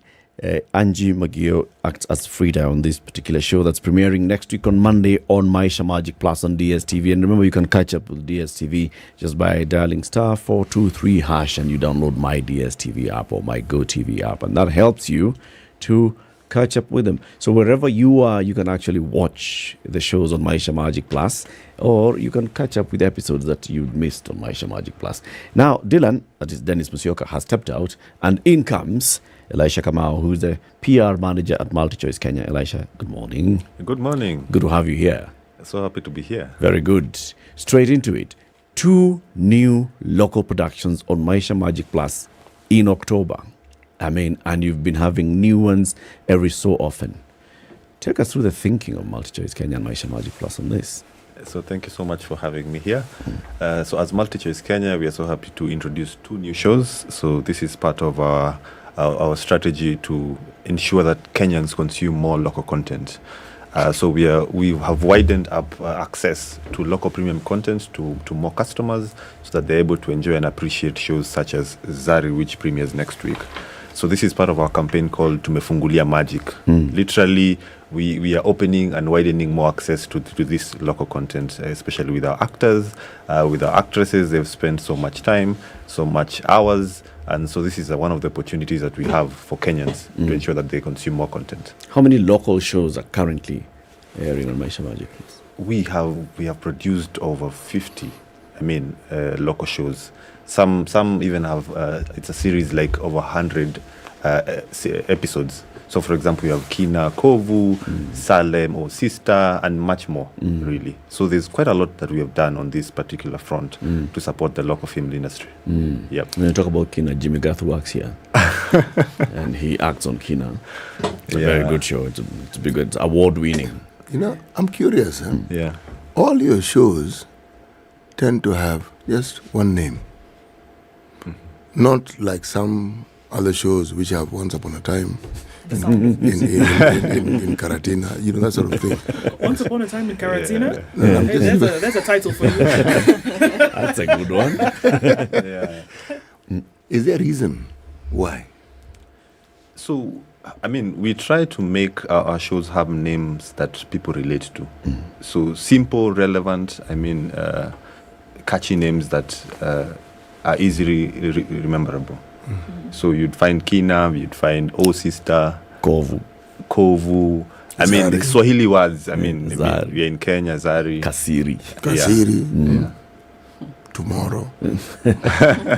What process do you go? What process do you actually take producers through to select what you want and maybe what will not work for Maisha Magic and others? So it's a rigorous process. So we have a portal on the website. So if you have an idea, we welcome you to submit the ideas. Then it goes through the rigorous process of selection in terms of the idea that we would like to pick for Maisha Magic Plus. And then it's selected, then it goes through the official process, and then the winners are announced, and so on, so on. Yeah. So say CT now goes onto the website and says, I have an idea, Once Upon a Time in Karatina. It's a very good show. It's going to be, this one will win you awards and tells you all those things. So what do you call them in and tell them? So we call in the application. So it's a call for applications. Okay. So a call for applications. You go in there. Say you have Once Upon a Time in Karatina. Looks like we love that. Then you, it has an evil character. And we know who's gonna be cast in that. Then you kind of narrate how you see it flowing and the thought process behind it and what it would take and the storyline and everything. Then from a back-end perspective, we'll go through it and analyze the process and finally get to pick what we feel aligns well. Okay. When you pick, what does that mean? Are you buying the idea from CT, or are you telling CT will fund you to produce it? So, for example, we normally work both ways. So, for example, we get the content, of course, partner with them and work with them. For example, like Jiffy, Rashid Abdallah. So partner with him to produce the content, so he'd get the actors, the actresses, and handle that on his end. And from our end, for example, we'd air the shows on Maisha Magic Plus. Okay. Yeah. Do you have any role that you play in anything else that he's doing there? Like, no. I didn't like Angie in the last one, so you can't pick her for this one. Do you have any veto power? Can you tell the directors or the producers who to work with? You see, the directors and producers really are the heroes for these particular shows, yeah? So they know the best actresses, they know the best actors for this particular show, based on the scripts and the storyline that we want to sell, yeah? So obviously, but we're in touch with them, we obviously review and align whether it relates with the kind of story we want to tell, yeah. You talk about being deliberate about the local film industry. Yeah. And then also creating these opportunities whereby local actors, directors, the entire crew, cast, ecosystem essentially gets an opportunity to showcase, but at the same time, uplifting profile of, this particular sector. I'm all for using different sectors to essentially push up the profile of an entire nation besides what government can do. Yeah. Do you see that as you do this, as you entrench this a lot more, then you've actually then lifted Can you see a direct impact on the industry by the establishment of these shows, by airing these shows, by inviting, more of, calls for applications? Do you see that it has a direct impact on how the industry has flourished? Absolutely. We are seeing a rise in appetite of local content consumption. I mean, shows such as Kina was the most watched show in the last couple of years. Zari, which we begin premiering on Monday, will take it a notch higher. So more and more we are seeing the industry grow.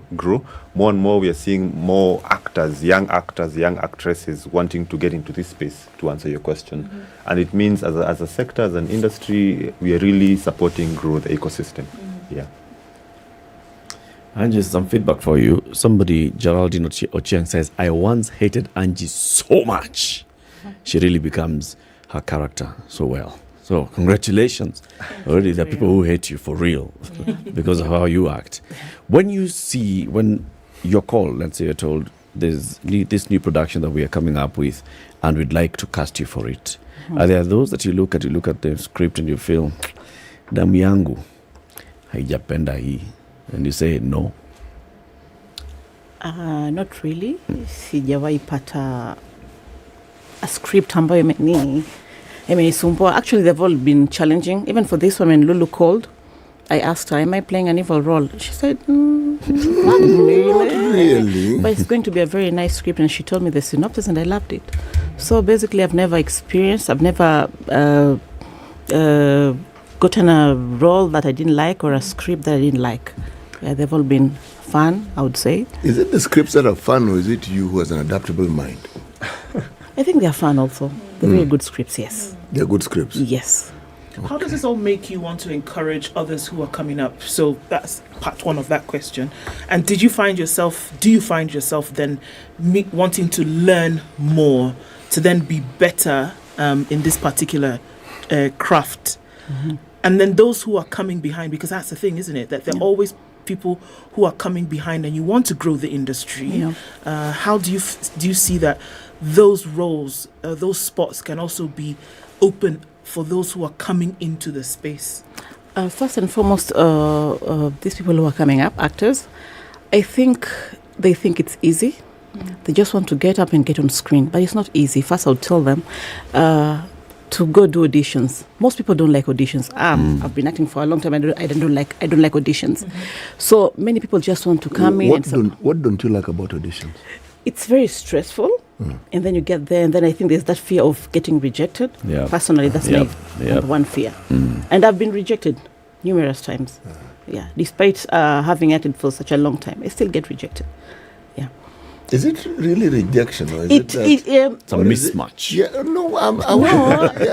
We call it rejection, I think, because you don't get that chance. So it's not in a bad way, but we understand it is because I don't fit that role. Many will be casted, one will be picked. Yes, definitely. Yes. What I'm thinking of is, what if you're dealing with people who don't have the ability to make good choices? Jump over the assumption. Casting director knows what they're doing. They all know. The director knows. So you're telling the young ones, embrace going for auditions. Yes. What else? That is the first step. And it's not easy. You just have to not give up, and they'll get there someday. We all started somewhere. I never knew that I'll get on screen, but somehow I got there. So it's just a matter of time. And then some of us will be going out, hopefully maybe we'll be behind the cameras. We don't want to be on screen every time. We want to be maybe the crew, we want to produce, we want to do other things. So there's always space coming up. Angie, 2 questions. 1, pay. Even as you talk about now. Is there graduated pay? For example, Angie is experienced, so obviously there is a minimum that she deserves. And even MultiChoice knows that. Even Rashid Abdallah, when he's calling you, and Lulu Hassan, they know this is the level of Angie. And then there's the entry level, where you're telling somebody, if you're starting off, surely if you're paid X, that's where you belong. No, she's talking with amounts. No, don't not amounts. Don't be specific about amounts. I won't talk about but amounts. it's clearly above minimum wage, isn't it? Okay. So. But is it different? Like, what do you feel that somebody who has 2 years experience, I mean, they just started acting this thing and I've been here for so long, we are earning the same? No, they can't definitely earn the same. Yeah. And then there's also the role that you're playing. If So it's what is it based on? What's the pay based on? Is it experience? Is it the character? Is it the role that you play? I think different producers come up with different pays, but mostly it's about the experience and then the role also. Yeah. Second question is, okay, so sorry, you wanted to say something on that? No, I just wanted to chime in there and say, of course, experience and the role that each character plays.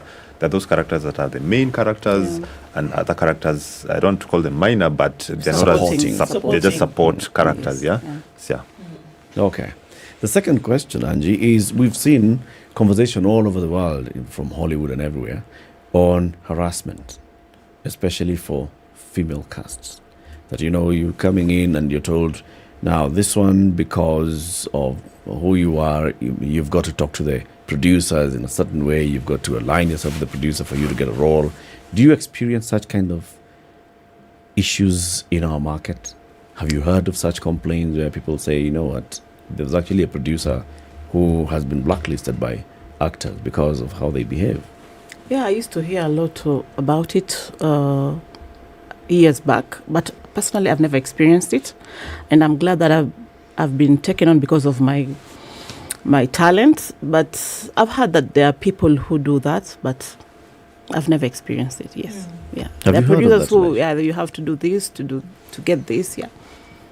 Elisha, have you heard of that? No. Have you heard complaints of such? I mean, what would you do as an industry to make sure that you rid it of such? Is it starting a Me Too campaign in Kenya? I think first and foremost, these actors need to know their worth. You don't have to be desperate to get a role. It'll just come up somehow, someday. You don't have to go do anything with the producer or the directors or anything to get a role. Do you have an actors or a guild, a union for thespians such as yourself? Yeah, there are guilds. There's the Kenya Actors Guild. It's in Nairobi actually, but it's considered it involves all actors from Nairobi, Mombasa, everywhere. And then there's another one that was introduced recently. It's also in Nairobi, and these ones, they want to fight for actors. I hope this time it's going to work because it's not been very easy as actors. There are guilds and there are unions, but we don't get to get what we get promised. But there's this new one that, we are hopeful it'll get us somewhere in terms of the red cards and the payments and the treatments, everything. So when you talk of the guild, you talk of the unions, are the numbers increasing? I ask because from what I observe, more specifically in social media, there's an entire opening up of this industry in vernacular as well. So is it all encompassing, or is it just people who one sees on the silver screen, or is it how does it work? Okay, for this, the recent one that we're doing, we have right now, it's only taking people who've been in the industry, who are called professional actors. Who are professional actors? Professional actors are people who get paid for being actors. Like I get paid for being in Zari, not just because I have a dream or I'm hoping to be an actor, I'm aspiring. No, you're not considered a professional actor. So there are such people. There are so professionals and amateurs. Yes. So what's the motivation for acting if you're not acting? It's because with the professionals, we are sharing experiences. There are different groups, yes, but this one, it's for those who are professional, who are already working, who have different experiences, the challenges. It is easier. We share what we have experienced. You can't bring someone who's never experienced and expect them to say whatever experience they've had. Yes. I can see that as a challenge then for those who are up and coming.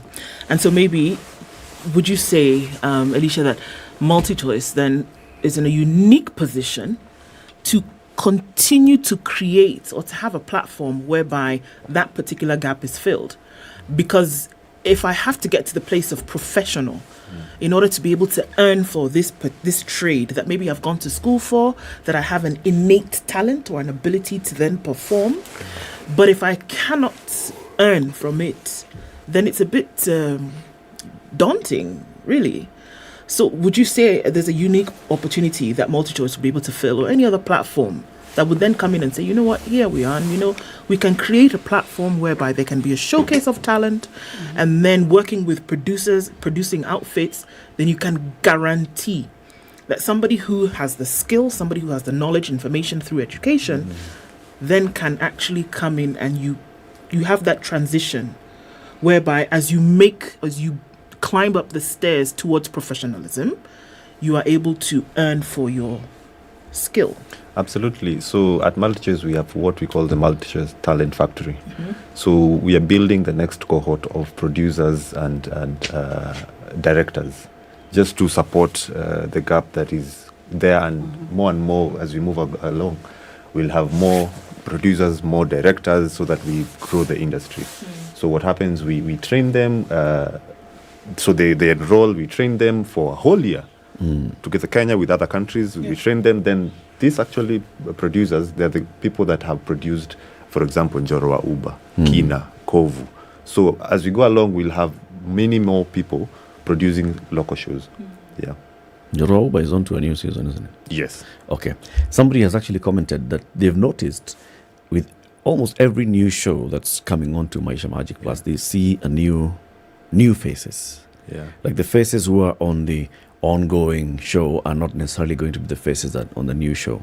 Is that a deliberate policy that you tell your producers, as you start here, please avoid going for the top characters in the next show? For example, now when Zari premieres next week, we're basically saying that Angie will not appear on another one because for the next. No, each show is unique, really. By the time they're curating the scripts and everything, each show is unique, yeah. Because I'd imagine, I would imagine, I don't want to see Zari on Kasiri at 7:30. And then at 8:30, I'm seeing same. Angie on Kasiri at 7:30, and then Angie on Zari at 8:30. I'll be like, okay, surely. She's an Angie Magic Plus. Yeah. Would there be such a policy? Would you, if you actually were confronted with such, would you make a decision?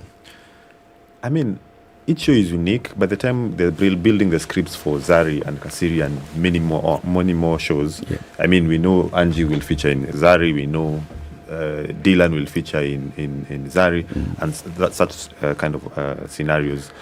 So we look at this to minimize those kind of episodes. Yeah. Yeah. You know, this particular industry, as you see it grow, where do you see it heading to? Well, I'm benchmarking it against Bollywood, Nollywood, Hollywood. We've seen how far-flung they have spread their wings. Where do you see this one of ours heading to? The local film industry, we've come of age, really. If you think about it, remember the times of Tausi, Tahamaki. And how many years later, where are we? We are talking about the Njoroge, we are talking about Kina, and many shows. Many more local shows. So in the last decade or so, we've seen an upsurge of local content consumption, one, and production, two. And the future is bright in these particular sectors. How do we measure consumption? It's your MultiChoice. How do you know that these? How do you know, for example, that Kina was the most watched? I mean, we are able to see that from our perspective in terms of the same way you'd say, how do you measure how many people listen to SpiceFM on a day? It's the same kind of analogy here, yeah. So we'll be able to see how many people will watch the first episode of Zari premiering on Monday. Same analogy. So the viewership. Yeah. Now, since in this industry that we're in, it's not too far away from yours. Yeah. How do you ensure that beyond what exists as the breeding ground for the future of actors in this country, how do you ensure that they meet the competitive standards so that beyond being in Kenya, they can cross our boundaries and ply their trade beyond? Yeah, as I alluded to earlier on, we go through a rigorous process, especially when we call for entries. So it's not, I have an idea, come to SpiceFM, are you willing to run with my show? No.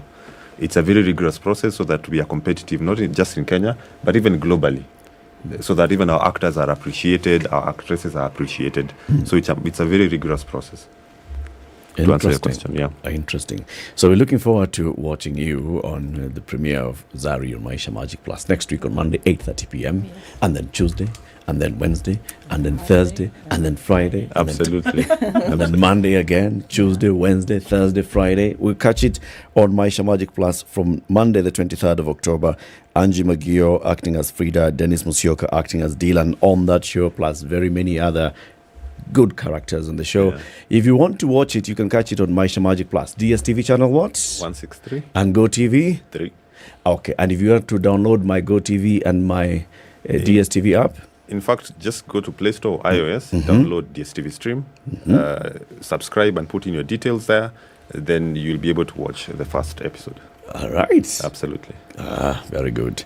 Alicia Kamau is a PR manager at MultiChoice Kenya, and Angie Magio acting as Frida, Dennis Musyoka acting as Dylan. Good morning. Conversations continue in the next hour. It's 8 a.m.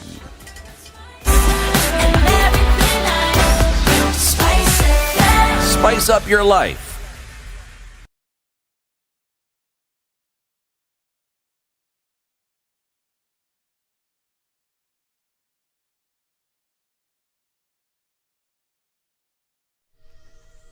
Good morning, this is the News Wire. I'm Leah Ubaga. 5 people have died while several others have sustained injuries in an accident involving a bus, tractor and a trailer along the Nairobi-Mombasa highway in the Kambu area in Kibwezi, Makueni County. Kibwezi Sub-County Police Commander Peter Minor says the bus driver was travelling from Nairobi to Mombasa when he hit a tractor and veered off the road, colliding with an oncoming truck. The injured were taken to Kibwezi Sub-County Hospital and the Makueni Sub-County Hospital. The Kenya Union of Post-Primary Education Teachers have opposed the new conditions for the administration of the exams, including the fact that the centre managers will be required to collect exams twice a day from the containers. Trans Nzoia County Chairman Eliud Wafula has described the condition as oppressive as it aims to increase the cost of travel for the administrators of the examination centres. Wafula has also castigated NEC of a delay of examiners' pay over the years. Tunaenda kufanya mtihani, hakuna pesa. Kitu tu wamefanya kizuri sasa, kuna container 2, moja Kajibora na ingine iko wapi? Kujabarusi. Now the distance will be shortened. Lakini kuna mtu amesema at my principal waende mara 2 kuchukua mtihani. Hiyo ni gharama sana kubwa, yani they are going to harass them. Kusaisha mtihani, wanaenda kulala kwa vitanda za wanafunzi na wananyanyazwa, wanaamushwa very early in the morning, wanalala late. I'm very happy committee ya Meli, they have actually made an undertaking and are told NEC to start treating teachers like they treat you. He has further complained about the shortage of junior secondary school teachers and urged the Teacher Service Commission to address the issue. JSS sahi ni kama Tower of Babel. Wale walimu walipelekwa huko wanaumia kabisa. The environment is very hostile. You know, they have posted secondary school teachers in a primary school environment. Hiyo environment ni gumu tu, hata chakula ya lunch wanaambia hao walimu mchange. Na hao walimu walikuwa wamezoea kama bomb teachers, walikuwa wanasomesha penye lunch inaletwa tu. This event comes as more than 3.5 million candidates are set to sit for the national exams this year.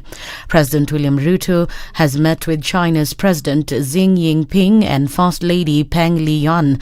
The two heads of state met at the Great Hall of the People, where China's president was hosting a function. The function was attended by several heads of state who are in China for the Third Belt and Road Forum for International Cooperation. President Ruto was accompanied by First Lady Rachel Ruto. The main suspect in the murder of the former Nairobi Hospital Finance Director Eric Maigo is expected to appear in court today. Anna Dhiambo underwent a medical examination at Mathare Hospital after she was arrested on the 27th of last month and found fit to stand trial. In addition, the suspect, who was initially thought to be a teenager, was found to be an adult of over 18 years old. She was caught on CCTV cameras leaving Maigo's residence after allegedly stabbing him 25 times. Interior Cabinet Secretary Kithure Kindiki has unveiled the names of 35 most wanted terror suspects. Kindiki has ordered the suspects, who are linked to several terror incidents in Lamu County and Boni, generally to surrender to the authorities. DCI has also issued a notice seeking to have the suspects brought to book. In the alternative, we will be giving notice to those criminals to surrender to the authorities, to the nearest police station, to the nearest military camp, to the nearest government office within a given time frame, and we are going to do that announcement before Friday. In the alternative, if they do not surrender, we will look for them and we will find them. And when we find them, we will do what we must.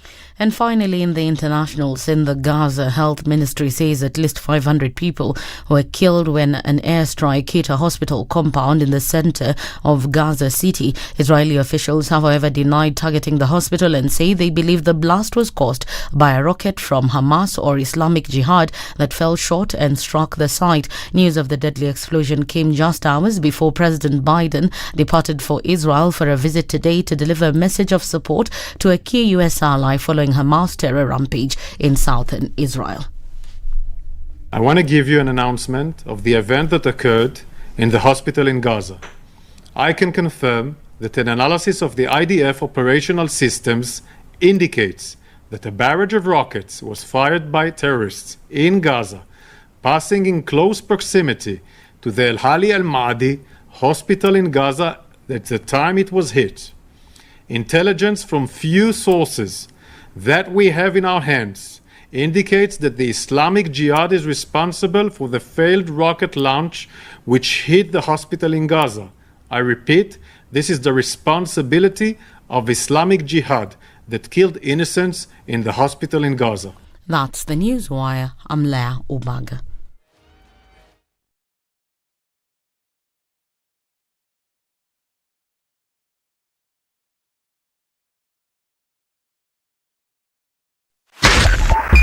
.5 Spice FM, Kisumu.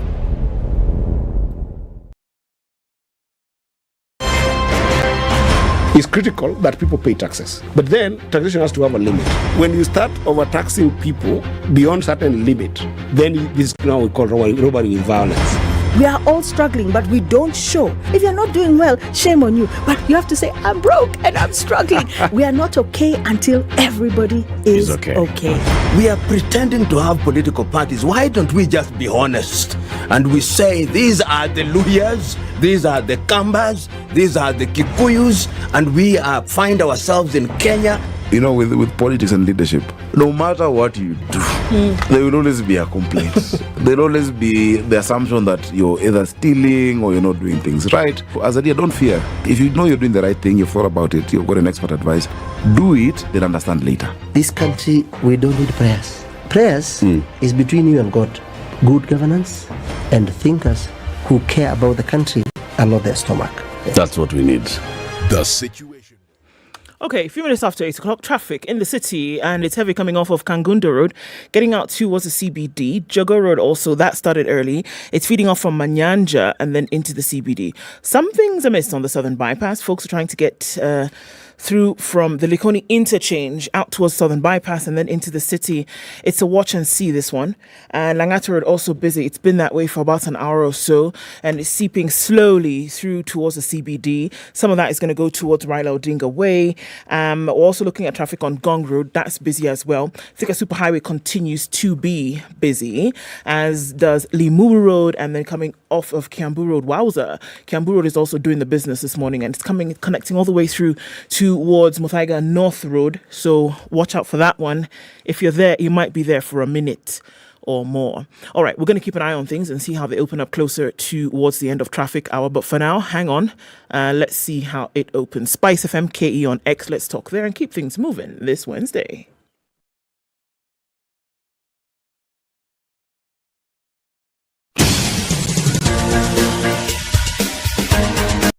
This is The Situation Room, the home of hard-hitting political commentary and penetrating insights about the state of the nation. This is a talk radio experience like no other. The Situation Room, a place for hard truths, debates, and elevated conversations. The Situation Room, witty, political, engaging, deep, controversial. In the room, we have C.T. Muga, researcher, academic, seasoned political observer, a fountain of wisdom in these politically uncertain times. Ndu Okoh, Nigerian by birth, Kenyan by choice, communications expert, Pan-Africanist, a truth seeker and believer in people power, and Eric Latiff, agent provocateur, the man in the chair, seasoned journalist, news hound, a man who believes in punching up, not down.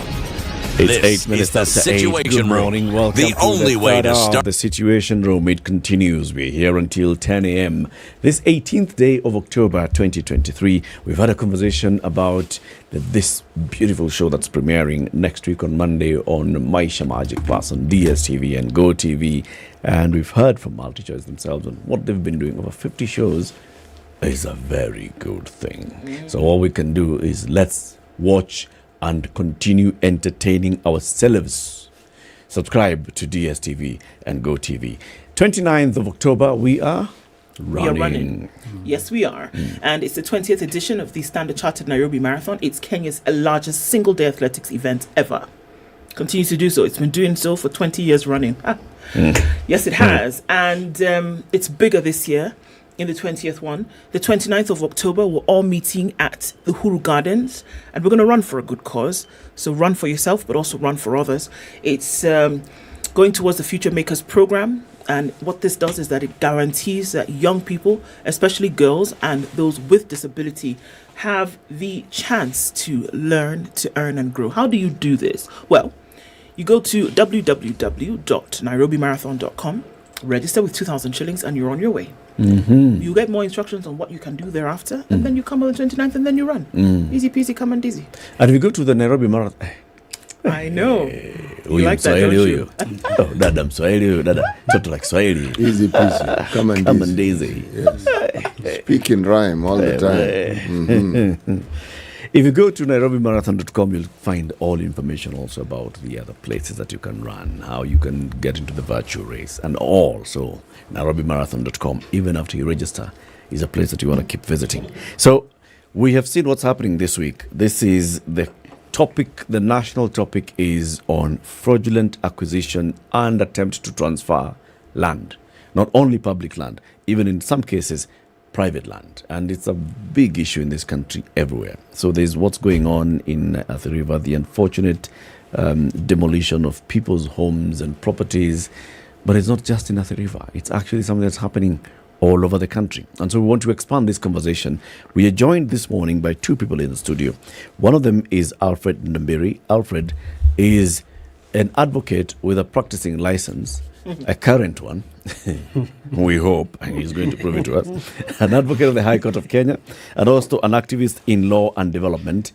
And Sam Munia is an assignment editor with Africa Uncensored. Sam has worked on a couple of stories on land grabbing and the land issues in the country. Alfred is involved in activism on issues on matters of land. Good morning, gentlemen. Welcome to Kenya's biggest conversation. Thank you very much. Thank you for having us here. It's good to have you here. As we get into the conversation, CT will welcome you with the day's proverb. Listen carefully. We will ask you for your interpretation of this proverb. Our proverbs for the whole of this week come from the Republic of Rwanda. You hide the fact you hate me. I hide the fact I know. You hide the fact you hate me. I hide the fact I know. I know. Wakili, you say correct? Yes, that is true. You relate to that proverb? I do relate to that proverb. Reason being, the moment you know about something and then you opt to remain silent, for so long as you're in this world, that remaining silent will one day come and haunt you. You had a chance, you had an opportunity to speak out, to do something, but because you failed, you refused, God will one way or another come and remind you, I had given you a talent, you refused, you failed to utilize it. Indeed, it ties pretty well, in my view, with what you read in Matthew chapter 5, about talent. So I am in absolute agreement. And even in my manner of interpretation, it's all about kindly, if you see something good or bad, do not just keep quiet. Say Talk, it. speak about it. Okay. Interesting observation and interpretation. Let's hear from Sam. Sam, what's yours? For me, I want to give a different context of the Johari's window, where we have the hidden, the known, and the unknown. And the more we open up, the more we are able to know each other, the more we get to know the truth, and the more the truth comes out and creates a very good relation in a society. Yes. Johari's window. Yeah, ever heard of that?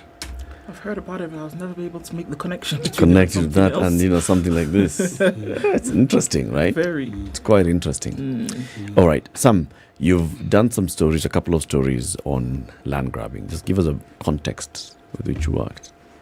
First, thanks a lot for having us here. It's good to be home again. I worked here for some few years, and I celebrate this organization. We formed a foundation on what we do. We were here doing Jichopevu and the Inside Story. So we've continued doing in-depth and investigative stories. And recently, like you've just highlighted, we published, we are working on a 5-part series, and so far we published 2. And the 2 stories that we published highlighted 3 key areas. One was lease and leaseholds. The other one is cartels taking advantage of a situation and creating fake titles so that they can be able to grab from the owners. And the other one is people using power to corrupt the system. Those are 3 angles, eh? Yes. So lease and titles and people just losing their leases. Yes. Cartels and how they come and swindle you and try to take what you own. And those that have been bestowed with the responsibility of being in offices of authority, misusing their offices. Yes. Okay, you will tell us more about that. Yeah. Wakili Alfred Ndambiri, you are an activist in law and development, and you're also play a big part in highlighting issues of land fraud in land and land misuse. Yes. Tell us about it. What is it that you do? Yeah, thank you very much. It's correct. For my 32 years as a lawyer, I've tried my best, one, to create and make an understanding of what the law, more so that which relates to land, is all about. So I educate in very many forums, create legal awareness, and like I've said, I've done that for the last 32 years. I believe that it is not just about ignorance that leads us to the kind of situation we are now facing in the Mavoko area and in several other parts of the country. It's much more to do with our refusal, denial to take action. Fine, I proceed, from that legal maxim, ignorance of the law is no defense. But even where there's no ignorance, you still find ourselves operating on the basis of it is not my duty, it is not my responsibility, it is for others. My colleague, for example, has mentioned something about leases and titles. Do we really take time, especially when we get to those levels of owning or wanting to own properties, to find out from those who know, in this case, lawyers, administrators, and the like, on what is a lease, what is a title, what is contained in a lease, what is contained in a title. 99% of us who claim to own property ideally don't own property in as far as the law is concerned. We only operate on that belief that I own property. I can give millions of examples. Millions of examples. You own a sutuandu. It's 99%. Yes. You don't see yourself in 1%. The higher you have a 99% chance of being in the 99%. For goodness sake. And for real, not an exaggeration. Right. Look at all those people who claim to own land in through land buying companies, and this is something that started many decades ago. It's not something that came about because in Mavoko there's somebody who was saying, yes, I'll sell you a 50 by 100 piece of land, and I'm sure I'll give you a title. But what comes out is a piece of paper. You never make investigations to find out the genuineness of that paper. I'm talking about land buying companies way back after independence, as we were told. Go to areas like Embakasi Ranching in Nairobi, Guatanero, Motukanyo. How many people in those areas can actually in law qualify their statements that I own land? Because you only own land if your name is entered in a land register, which is a register controlled and managed by the government. If your name is never in that register, kindly, it's not fair for you to believe and to make others believe that you are a landowner. And you're saying only 1% of Kenyans are in the register. That's the reason, for example, in Nairobi for the last 6 years, we have been going through a transformation relating to correcting errors, correcting mistakes that are contained in the land registries at Ardhi House, so that we know exactly how many people own land in Kenya. It's the Ardhi Sasa system. I'm sorry, but I don't understand.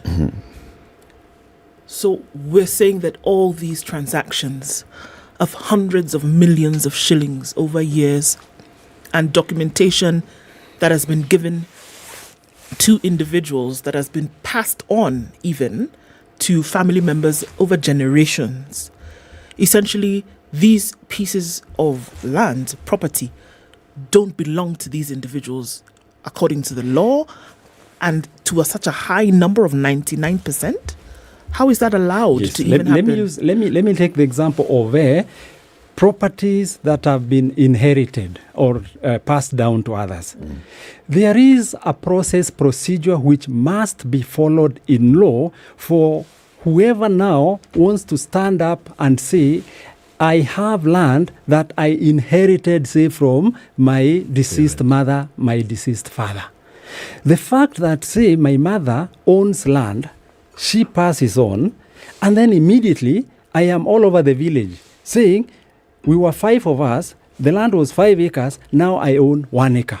That is not correct in law.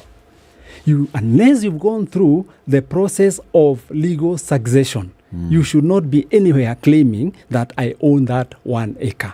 Remember that succession process must end at you being registered as the owner of that 1 acre, which would have been subdivided from the 5 acres, so that all the 5 of you who are children of that deceased are now recognized by the law through the land register. So I'm saying there are so many millions of us who, just because I had been allowed to put up a structure in my Moranga Kirinyaga mother's home in Nairobi, I keep telling my friends, hata mimi niko na shamba. Hapana. If your name is not in that register, please be kind to both yourself and to others. Mpaka you have your name entered into that register is when you should be saying, I am now a property owner. How do you ensure that your name is in the register? Because look, you talk about land buying companies, land, and somebody tells you that here you can purchase this piece of land, you're interested, you get into a transaction. There are things like sale agreements that take place. And somebody says, well, and one of the things that draws people into this is when somebody tells you that titles are ready. It's ready title kind of thing. Ready titling. Yes. And you finish, and you may even have a piece of paper. In most cases, like we've heard most recently, it's a allotment letter, certificates of purchase. How do you then ensure that you get your name on this land registry? For goodness sake, many people don't know this land registry exists. It's very simple, actually. It's a very simple process. I'm saying it's all about concepts. It's all about our own, refusal, as it were, denial, to accept what ought to be real and what ought to be genuine.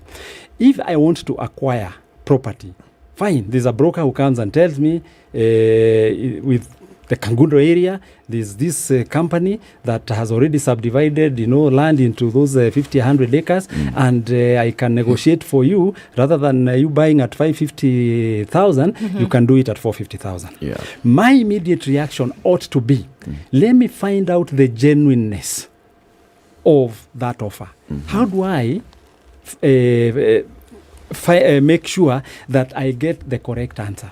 I ask this person who is claiming to be a broker or whatever other term he or she may use. Take me to that land. I go to that land. I tell him, give me the document you're calling a title to enable me conduct investigations and do some due diligence in relation to, one, its genuineness. Secondly, confirmation that indeed the land that you have shown me is the one that is captured in this document. So from there, if he or she gives me a copy of that title, that document, I'll know whether it is a title or a lease. And then either personally or through genuine lawyers, because again we still have a number of us who are not necessarily genuine, ask him or her to do his professional duty. Give me a correct answer in relation to the genuineness of this land. That lawyer will help you conduct investigations and now the land registry. Every county has a land registry. Most of them used to be, even before the 2010 constitution, at the district headquarters. That's where you'll find those land registries. And they are land registrars. The first point when conducting a search is to visit that land registry. Apply for what is called a search. A search is what the registrar in that office ought to give you, and the search must contain full information relating to who is the owner of the title of the land which is captured in that title. Of course, if you go and meet a land registrar who is dishonest or who has been seen from the other side, he or she will create his own search certificate. And if for whatever reason the lawyer is not being very honest and believes on the result of that land search and tells you, yes, this is the result of the search, you can continue and enter into the land transaction. That again will not necessarily be the right manner way to proceed. Because once you get that search certificate, it is still best you go much deeper. Ask for what we call a green card. A green card is the record, the government record, that contains information on the history of now this parcel of land measuring 50 by 100. It will tell you where it had all started. It can go back way into the 1940s, 1950s. That we will be able to trace. The origin, the history so you can of see this. Clearly, the genesis of the 50 by 100. Right. Now, once you're satisfied with that search, don't rest at that particular result.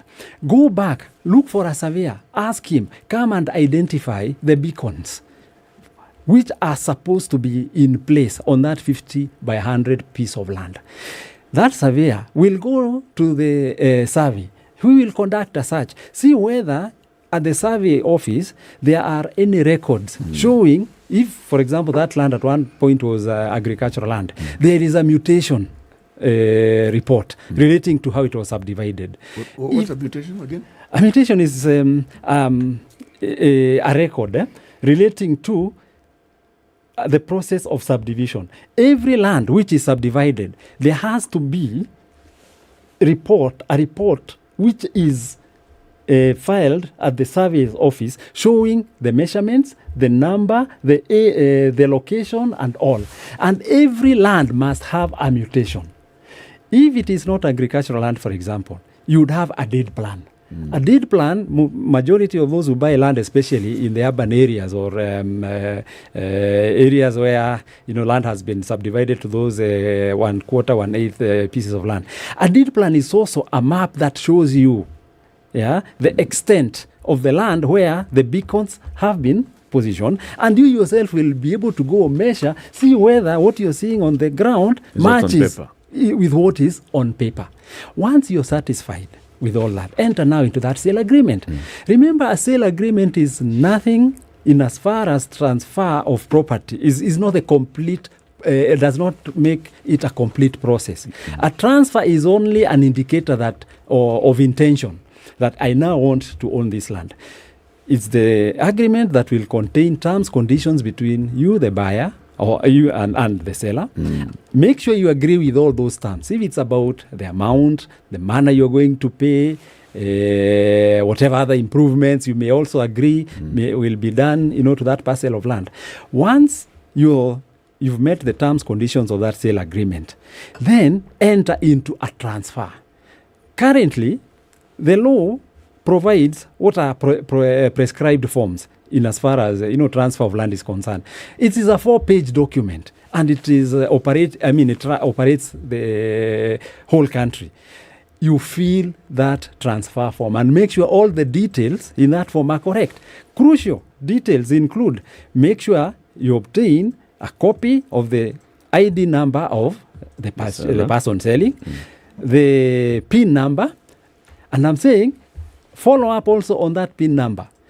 Do the same also with yourself, because you may be having, for example, an ID card whose numbers do not match with what is in the government records. Then, once you have filled that transfer, it is usually in triplicate. Both parties, that is, have the transfer form executed and witnessed. Then, present it now to the land registrar, applying for that transfer to be registered. Process requires that the land registrar will appoint a valuer to find out what ideally is the value of that land, to enable now the government charge the stamp duty. Once the valuer does her job, make sure you pay the stamp duty and maintain the records that indicate indeed that you paid the stamp duty. It is only after you have paid the stamp duty as a purchaser, and then the seller also pays the capital gains tax duty. Yes. All this. You. No. I mean, all this to buy a piece of land. 50 by 100. Yes. But because that is what the law requires. If you don't do that, you'll be the fooled one. If you ask me what my brother is presenting, it's very good. And we need that education for our people. People need to be informed on what is happening and what is needed. I'm worried about the cancer that we have in this country, corruption. This country is a gangster paradise.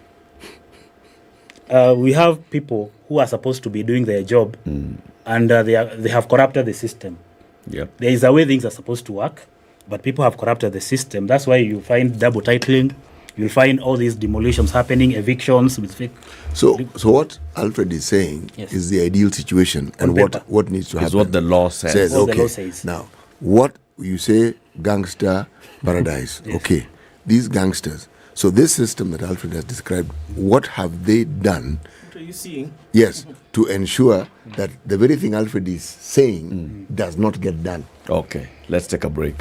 When you come back, you will tell us what you have seen from experience and why there's no correlation between what the law says, as Alfred said, and the reality on the ground. Yes. Alfred, I'm sure, also has cases of realities on the ground. 29 minutes to 9, Kenya's biggest conversation is hosting Sam Munia. He's an assignment editor with Africa Uncensored, and Alfred Ndamiri is an advocate and an activist in law and development. Today, we are talking about encounters with land cartels and fraudsters and how to identify them. Good morning. This is the Situation Room, the only way to start your day. The man who looks at a beautiful girl and doesn't talk to her will end up serving lunch at her wedding. Aye, City, do like that. My father has killed a mouse. Will he fail to kill a man? Ameua panya. Small mammal, big mammal. Mtu atamshinda. I mean, I don't know. What are they saying? How are we comparison? I mean, you kill a mouse. What are they saying? What they're saying is, my father has killed a mouse. Will he fail to kill a man? Name, surprise. Someone's name. The name surprised you? No, the name is surprise. No, what am I saying? I'm from Nigeria, man. I met somebody called I Believe. So See?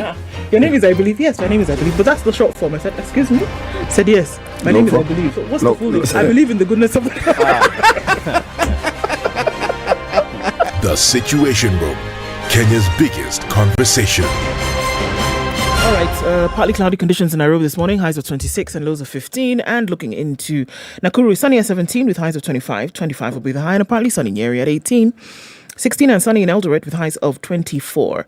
Partly sunny at 27 in Mombasa, going to highs of 31, and we'll see highs of 31 as well in a partly sunny Malindi at 29. It's 22 and sunny in Kisumu, highs of 28, and mostly sunny at 21 in Kakamega, going to highs of 28. 21 and cloudy in Kampala with highs of 28, and 31 will be the high in a sunny Dar es Salaam at 24. It's 11 and mostly sunny in Johannesburg with highs of 22, and Lagos hazy through rain with highs of 30, mostly cloudy at 23 in Kinshasa with highs of 30 and lows of 23.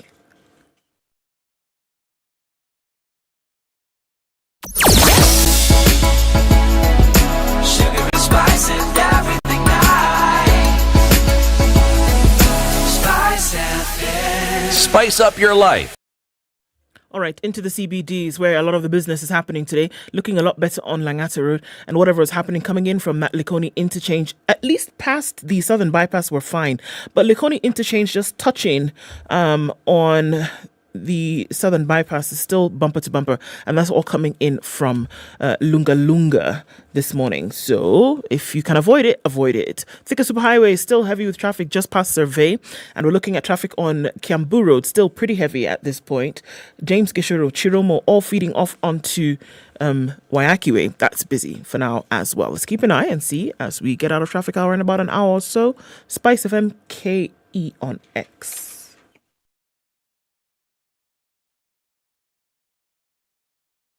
Are you ready?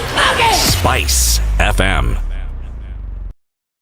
Mature, intelligent talk every morning. Spice up yourself.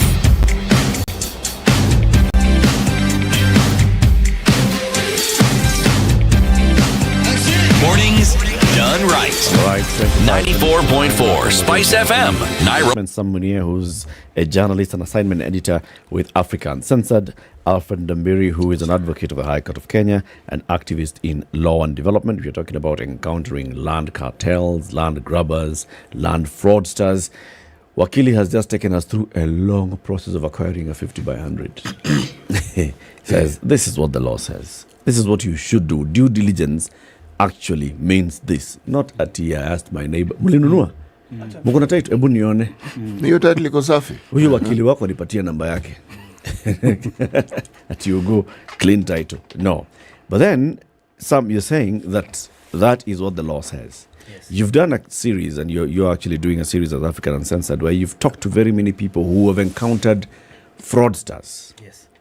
What is the experience that you've seen? I appreciate what my brother put across in regards to the education that people need to have in terms of land registration. My worry is, first, people are not well informed. My interaction with the people, people are not well informed about what they are supposed to do when acquiring the land. That's one gap that we found out. But there are people who are taking advantage of that situation. And these are people from different entities that are supposed to be responsible of giving good services to the people. First, the Ministry of Lands. 2, the DCI, the police. Also, the people in the county government, guys in charge of lands, and also the corridors of justice. That's where impunity is happening.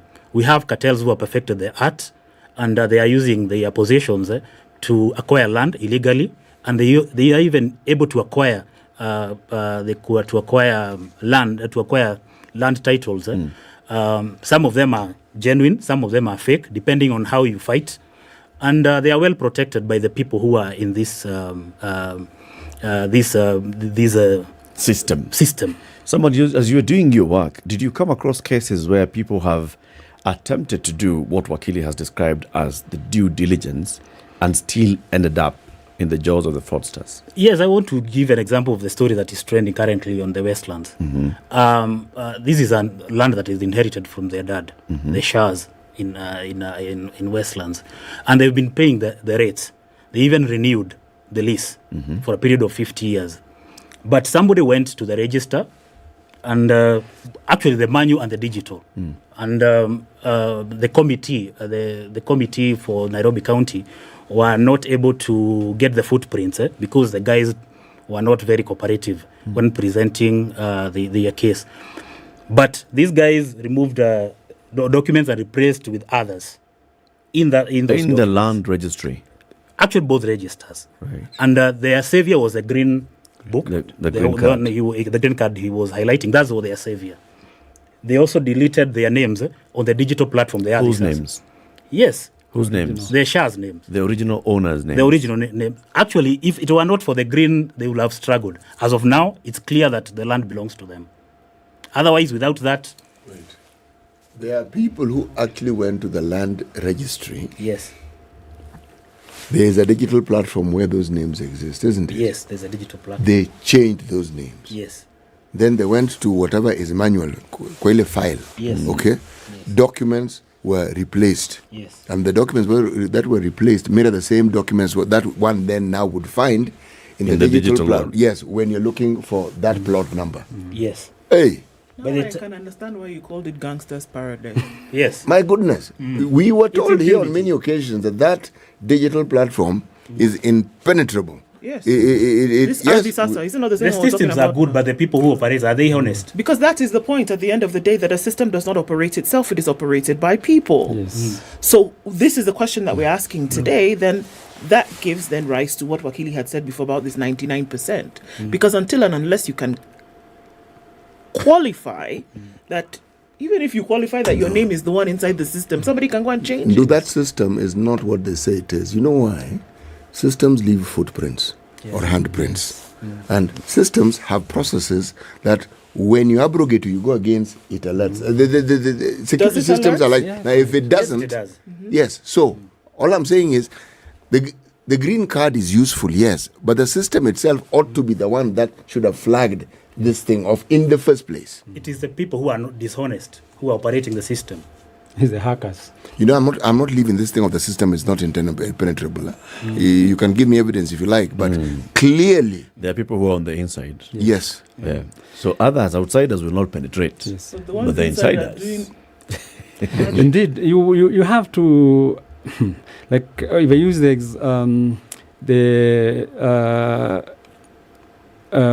bribery, you know, the offense of bribery. Bribery is an offense that is created by parties on both sides. There's a giver and a taker. The receiver. So when you're talking about corrupting systems, there are two sides, you know, of the same coin. So it is quite right for you to say that were it not for the people inside, say, the system, even those outside would not be able to achieve their purpose. And indeed, that is why we now have such agencies, departments, like the police, the CID. Their role is, because mistakes or offenses will be committed. There must be other agencies, departments whose duty is to follow up. The CID in particular have the skills, the ability. I'm saying those who are not corrupt, because in that department you also find so many who are corrupt. But those who are honest will so easily follow up on an issue like my colleague is talking about the Westlands. Well, I agree. It didn't take even 3 days for them to obtain that green card and know there's something very wrong. Let me use another example. In the Parklands area right now, there are so many apartments that are coming up. From the very beginning, I and another civil society group have conducted investigations in less than 3 months, and we have established that 60% of the apartments where, you know, of the apartments where these developments are taking place, the titles do not belong to the developers. And these are the apartments where you're in Turkey and you're being told we are selling a 4-bedroomed apartment at 18 million. And then you're the first one. Yes, you're the first one to pay a deposit of 6 million.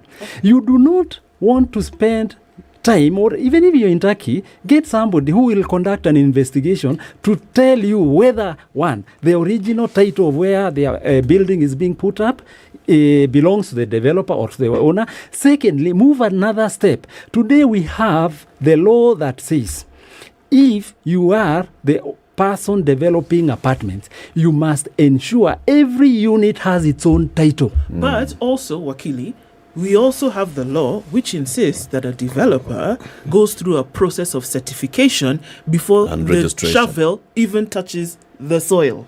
Certified by the people in the government. Certified by people who then are the agents for licensure to ensure that these things can happen. Before we even go far to start talking about who will buy, can you ensure there's a title? You have to go through a process of certification before you can start to develop. In fact, I was going to now talk about that. There's that developer. Let me move away from what I was going to talk about ownership. About approvals. The same area, we have conducted an investigation, established that in 60% of the areas where these houses are being developed, one, you'll go and find an X mark of the National Construction Authority, which actually tells you no activity should be going on on this land. Reason being, the NCA, National Construction Authority, for one reason or another, never approved that construction. We do further investigations. We go to the county government, Nairobi City County Government, the department involved with approvals. You find that for 6-10 months, a small inquiry in terms of have you approved this development, you get no answer. No, the officers in those departments. You lodge an application requesting information. Yes. You don't get a response. Don't get a response. And you wonder, what are the people then for whom you're paying taxes to be paid salaries doing? Just giving you an answer of yes or no. From there, you again move to other agencies that are supposed to regulate, maendeleo as it were, NEMA. You go to NEMA, and then you take a report. In this area, there are so many 100-year-old trees, including the mogumos and the mekindoris. They have been chopped so that, a 16-floor apartment can be put up. Did you give approval? Because you're in charge of environment. And you're told, come on, close your eyes. Sam, I want to ask you, you talk about cases, obviously, that you've covered in terms of, stories, individuals across board. We're talking about heavy cartels here who are involved in these things. Can you say unequivocally, how do folks know, for example, this Asa thing is bothering me, really? How can you be sure that, yes, somebody has gone in, essentially and jobbed the system and changed names in a supposedly secured system? How do you know? Is there trailing? Is there tracking of the footprint that we talk about for you to be able to see that it read Charles Timothy Muga, now it reads Eric Lass? How do you know that has actually taken place from what you investigated? For the case like the Westlands case, you'll find that the presentation by the ICT guys was that the names existing by that time were of a person called Wambugu and someone.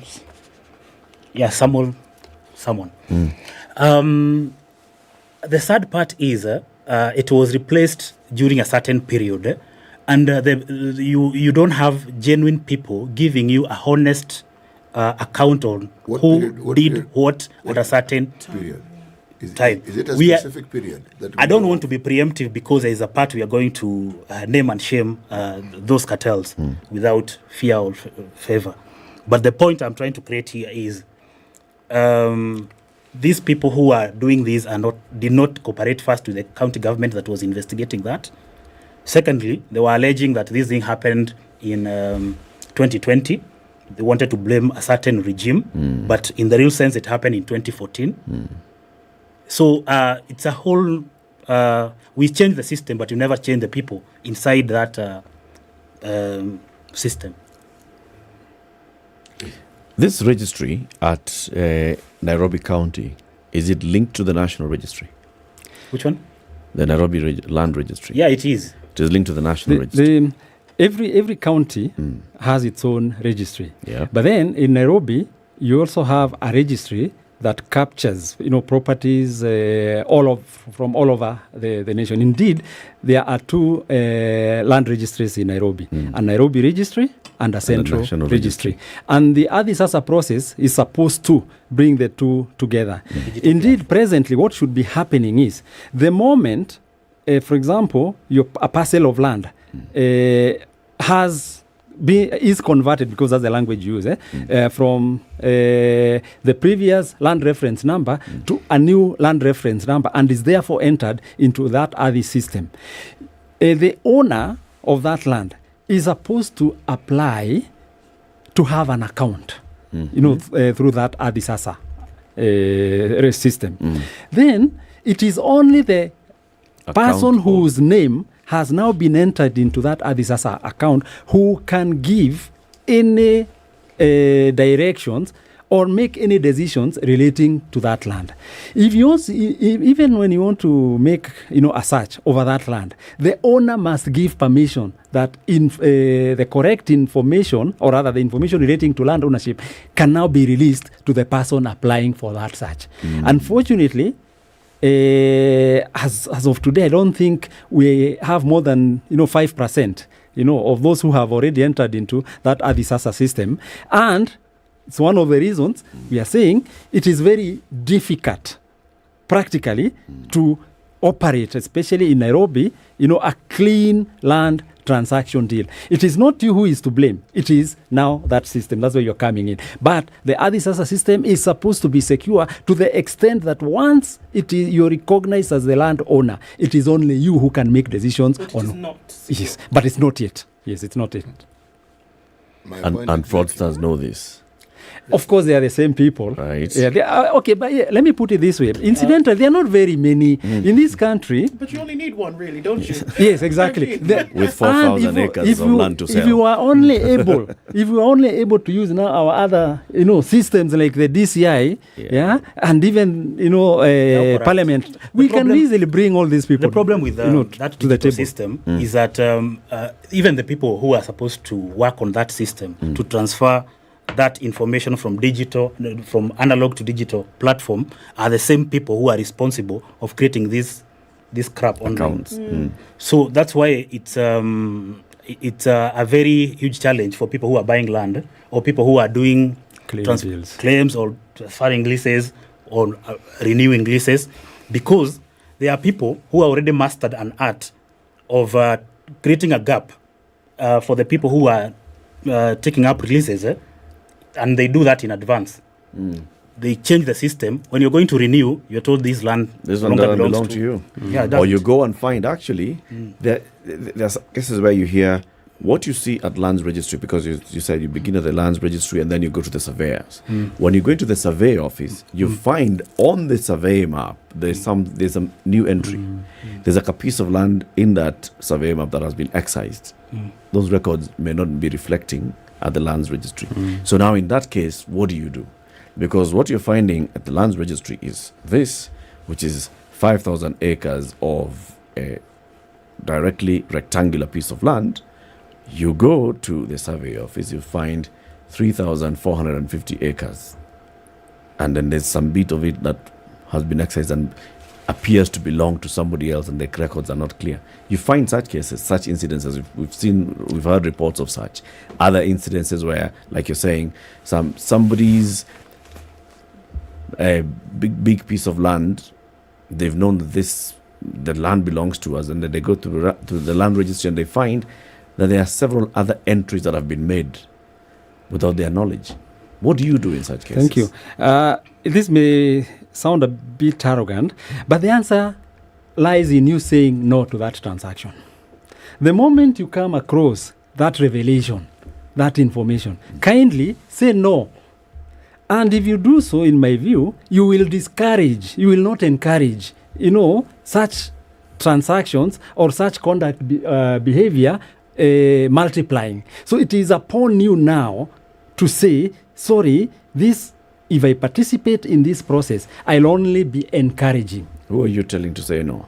The public officer? No, yourself. It is yourself. You make the decision. You make the decision yourself. Shamba imeenda. No. You see, I'm your saying question. no to what? your question was, you are making inquiries, you're doing the due diligence. Yes. That's why when you find that the information in the land registry does not match with what is at the survey registry, for example, that's why I'm saying, then say no. Abort. Yes, Abort say mission. No. Exactly. I am the owner of the land. If you go to a land registrar who gives you, a search, and then once you do your further due diligence, you realize it's a mistake, do not stop at not naming that land registrar.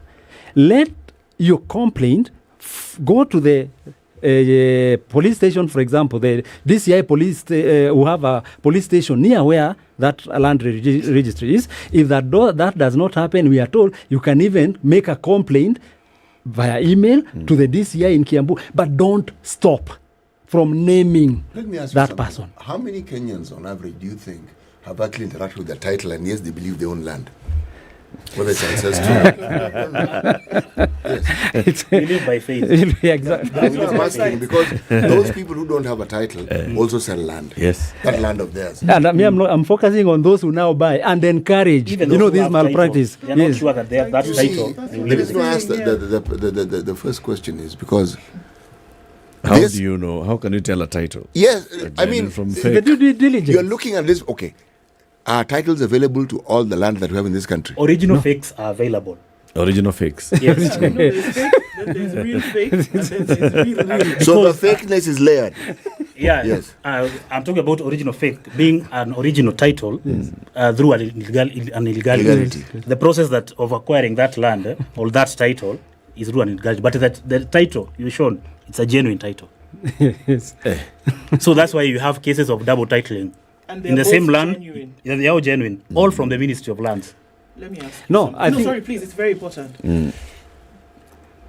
The Ministry of Lands can duplicate a title, and this title goes to two different. It is not the ministry; it's the people in that Exactly. ministry. Okay. There cannot be two Crooks. genuine titles. There So there's can a only crook be one. people. There's a crook who prints Yes. a piece of paper that Yes. looks Yes. on title Yes. material. Yes. Yeah, Enters details. with the letterhead of the. Enters LR number Yes. and IR number that belongs to Plus- another title. plus Yes. seal. Plus puts a seal. Yes. Yes. So it looks genuine. Yes.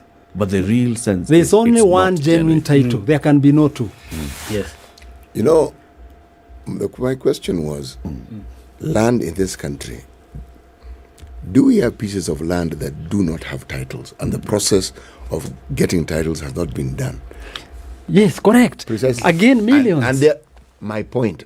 And there are people who buy that land because the selling point is, haina title, so it's cheaper. Now, But we're in the process of getting title. you see, the Constitution has the provision relating to, for example, community land. Community land doesn't have titles. And community land is not transferable. No, it can go through a process and end up being transferable. Yes, it's all about, exactly. It can go through a process. It can go through a process. Yes, right. So yes, there Like are the guys in the countryside. areas where you're told, like the community land, when it is going through the process, reaches the level stage where you're given a letter of allotment. Yes. A letter of allotment is not a title. No. It is an offer. That letter of allotment tells you have been identified either because you're the chairman of this cultural group, or you belong, to the youth group. So or you're we a decided to descendant of reward you. so-and-so. We give you this letter of allotment. Then it has its own terms, conditions. This area, where the letter of allotment refers to, you're supposed, to develop, or rather to do some farming, or establish an industry within a space of 2 years. But it's That's not what the letter is ownership. telling you. The land still belongs to the community. At that point, yes, it's not yours. But Exactly. you believe Yes. because Yes. you've done Have that- whatever it is that is required. You've just the been land given easement Yes. onto the property. A promise. It's a promise, but with conditions. Until that letter of and allotment. it has tenure. It Yes, cannot be forever. That letter of allotment tells you even the period within which the terms, conditions contained must be met. Okay. You see what happens? 80-90% of people with letters of allotment sell letters of allotment. Yeah. You are buying, are believing you're buying land. Here we are dealing with a problem that arises from the interest people have in land in this country, which is being exploited. Yes. Because they are already vulnerable to exploitation just by virtue of the fact that they want to own land. That's true. And I want us to distinguish between these two, Wakili. Community land and land that belongs to your forefathers because you live here. It may not necessarily be gazetted as community land. Yes. Right? The freehold. Yes. So for, your grandfather was here, your father was here, your uncles live here. That is not necessarily community land. That is why the forefathers you're talking about ought to be having titles. Yes. Confirming ownership. Yes. Once it has that title. And that's why now when we see the government saying now they are issuing title deeds, for example, they go to the coast, they're issuing title deeds. They're not issuing title deeds on community land. No. It is on land that ought to be private. That now has, it is recognized. Now it has been recognized. And then there is community land where it's a huge ranch. Let's say you go to Kajiado. No, the Eastern Kenya, for example, as community land. Community land, you cannot go and start subdividing it. Your women, your chairman or your group and start selling. And if you buy, you will not be getting a title. Exactly. And you cannot even be You've been fooled. Bought. And how many people have bought land that is of that nature? Many. Let's continue this conversation in the next hour. There are very many people who are asking questions. If you don't mind, we can then open up and hear the questions coming in. We are discussing the issue of encountering land fraudsters in this country on the Situation Room this morning. We'd like to hear from you. You can ask the questions to Wakili Alfred Ndamiri, who is an advocate of the High Court of Kenya, activist in law and development. Sam Munia is a journalist. He's joining us this morning from Africa Uncensored. He's an assignment editor there. He's worked on a couple of stories on land, and he has met people who have faced what he's calling the banditry. What are you calling it? Gangster paradise. Gangster's paradise. Keep it here for that. Good morning. 9 a.m.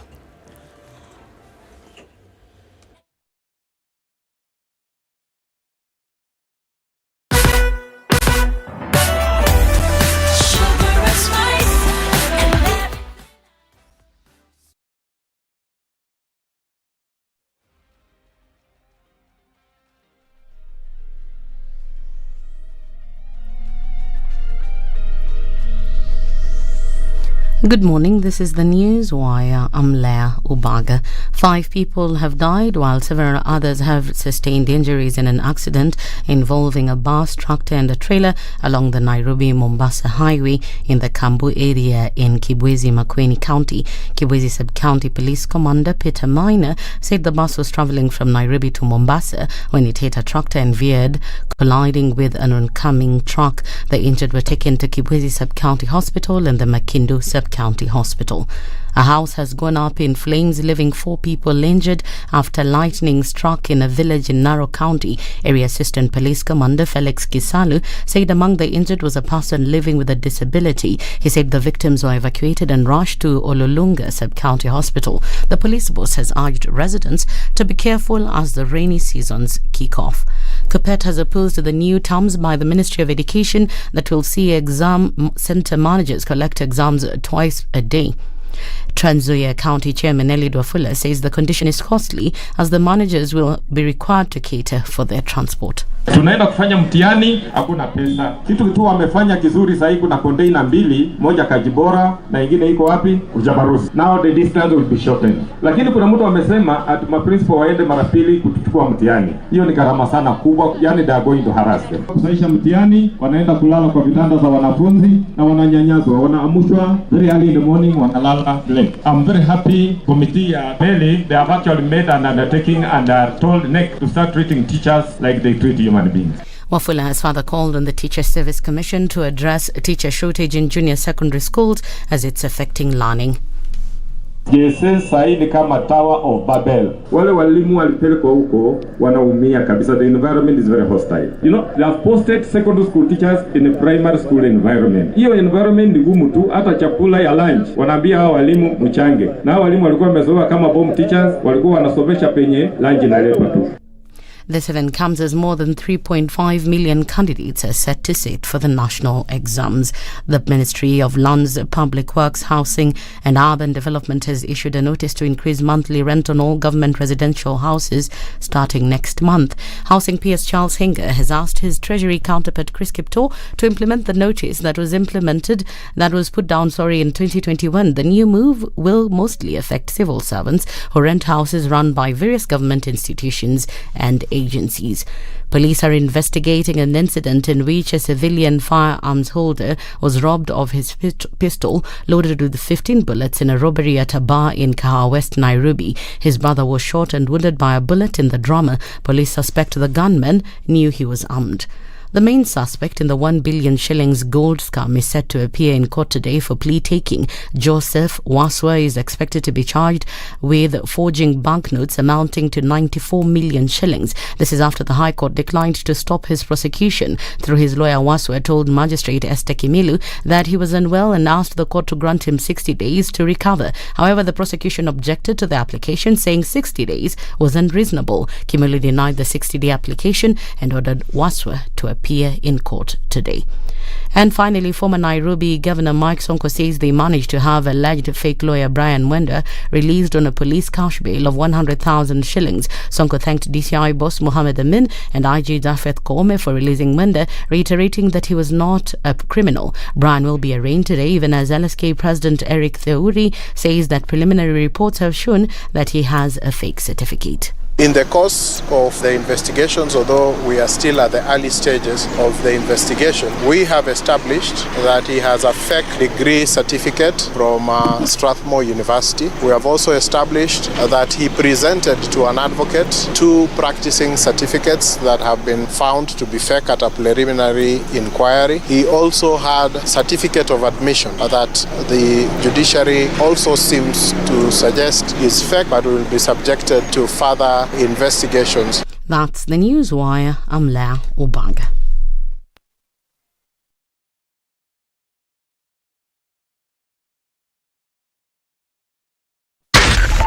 .4 Spice FM, Nairobi.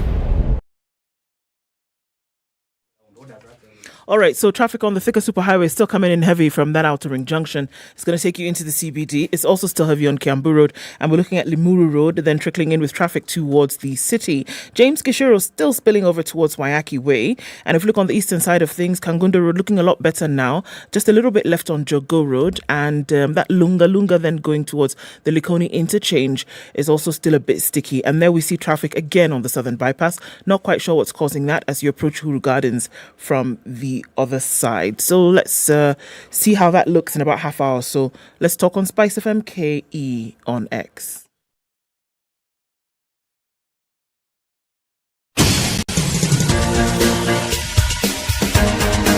This is The Situation Room, the home of hard-hitting political commentary and penetrating insights about the state of the nation. This is a talk radio experience like no other. The Situation Room, a place for hard truths, debates, and elevated conversations. The Situation Room, witty, political, engaging, deep, controversial. In the room, we have C.T. Muga, researcher, academic, seasoned political observer, a fountain of wisdom in these politically uncertain times. Okoh, Nigerian by birth, Kenyan by choice, communications expert, Pan-Africanist, a truth seeker and believer in people power, and Eric Latiff, agent provocateur, the man in the chair, seasoned journalist, news hound, a man who believes in punching up, not down. This is The Situation Room, the only way to start your conversation. The Situation Room this morning, 6 minutes after 9, Wednesday, the 18th of October, 2023. Bring your questions. Ask lawyer Alfred Ndambiri and journalist Sam Munia from his experience as he's working on a series with Africa Uncensored on land and fraud in the country. Remember, next week on Monday, new show premieres on Maisha Magic Plus on DSTV and GoTV. And if you'd like to catch up with them, just dial *423# and download my DSTV app or my GoTV app. Or you can just catch the show on Maisha Magic Plus, DSTV channel 163, GoTV channel 3. Hey, City, remind us the day's proverb, tafadhali. Yes. Proverb is from the Republic of Rwanda. You hide the fact you hate me. I hide the fact I know. You hide the fact you hate me. I hide the fact I know. We've heard the interpretations. City, as you were going to the top of the hour, you were asking the gentleman in the studio, very many people in this country know, I mean, so it's Shamba in Shags. Shamba has never had title, but we know this family lives here and their land begins from this road through this Kayaba to the river. Everyone knows. Mzee has died, Mzee has subdivided, so firstborn son, secondborn, like that. You buy land. You know there's no title, you're just buying an allotment land. But you, like you said, CT, you know you're buying that because you know it's cheap. And there are very many cases of that. That's a selling point. Your question. My question is this. The vast majority of land in this country, I asked the question because the Wakili is here. Is it titled? Has it been demarcated? Has it gone through the process? So that you can argue that, yes, you may not have a title, but the process that enables you to have a title has actually taken place. Why? Because all you require is not a generational change. All you require is for the patriarch to pass away, and the buyer has a problem. Immediately. Correct. Very true. People That's come true. And say, haukuuziwa hii shamba. Ni kweli. That's even before he tackles that. You know, there is confusion that was created by the colonialists first. And that's why we still have people talking about injustices. People were displaced from the so-called ancestral. So even when you refer to people staying at a certain place as ancestral, sometimes it's not, according to other communities. There are communities that claim that this is our land. For example, the Maasai community were displaced in very many places, and they still claim ownership of that land. And then, like I was highlighting to you about the division that came after, the sad part is that we didn't do our due diligence to subdivide our land in the whole country with some honesty. And what happened that when we got independence, it is, we were told hakuna cha bure. So kama hakuna cha bure, so it's somebody who has something to buy land that occupy a certain part of land. So for the people who didn't have a job that time because there were no jobs, where would you have gotten a land? So the people who had a position, maybe working for those regimes, got an opportunity to purchase the land. And those who were connected already to the government of the day purchased a very big tract of land, therefore displacing the smaller communities amongst their own communities. You know, so that's the first injustice that happened. So even when we come to discuss about who owns what right now, there's still some unaddressed issues from our independence. That's the sad part. You know the thing about land that puzzles me, and this one genuinely puzzles me. What is it about us and land in this country? Yes, perfect. Thank you. I mean, I also have for 45 years asked myself that same question. And it arises from the reality. You see, in our first year university, when we were introduced to land law, there's this act called the Land Control Act. It has a provision that says within the agricultural areas, no land should be less than 2.5 acres. No land belonging to an individual, or no? Oh, yes, no land at all. Land must not be subdivided beyond 2.5 acres, and even if today you have that provision. Okay.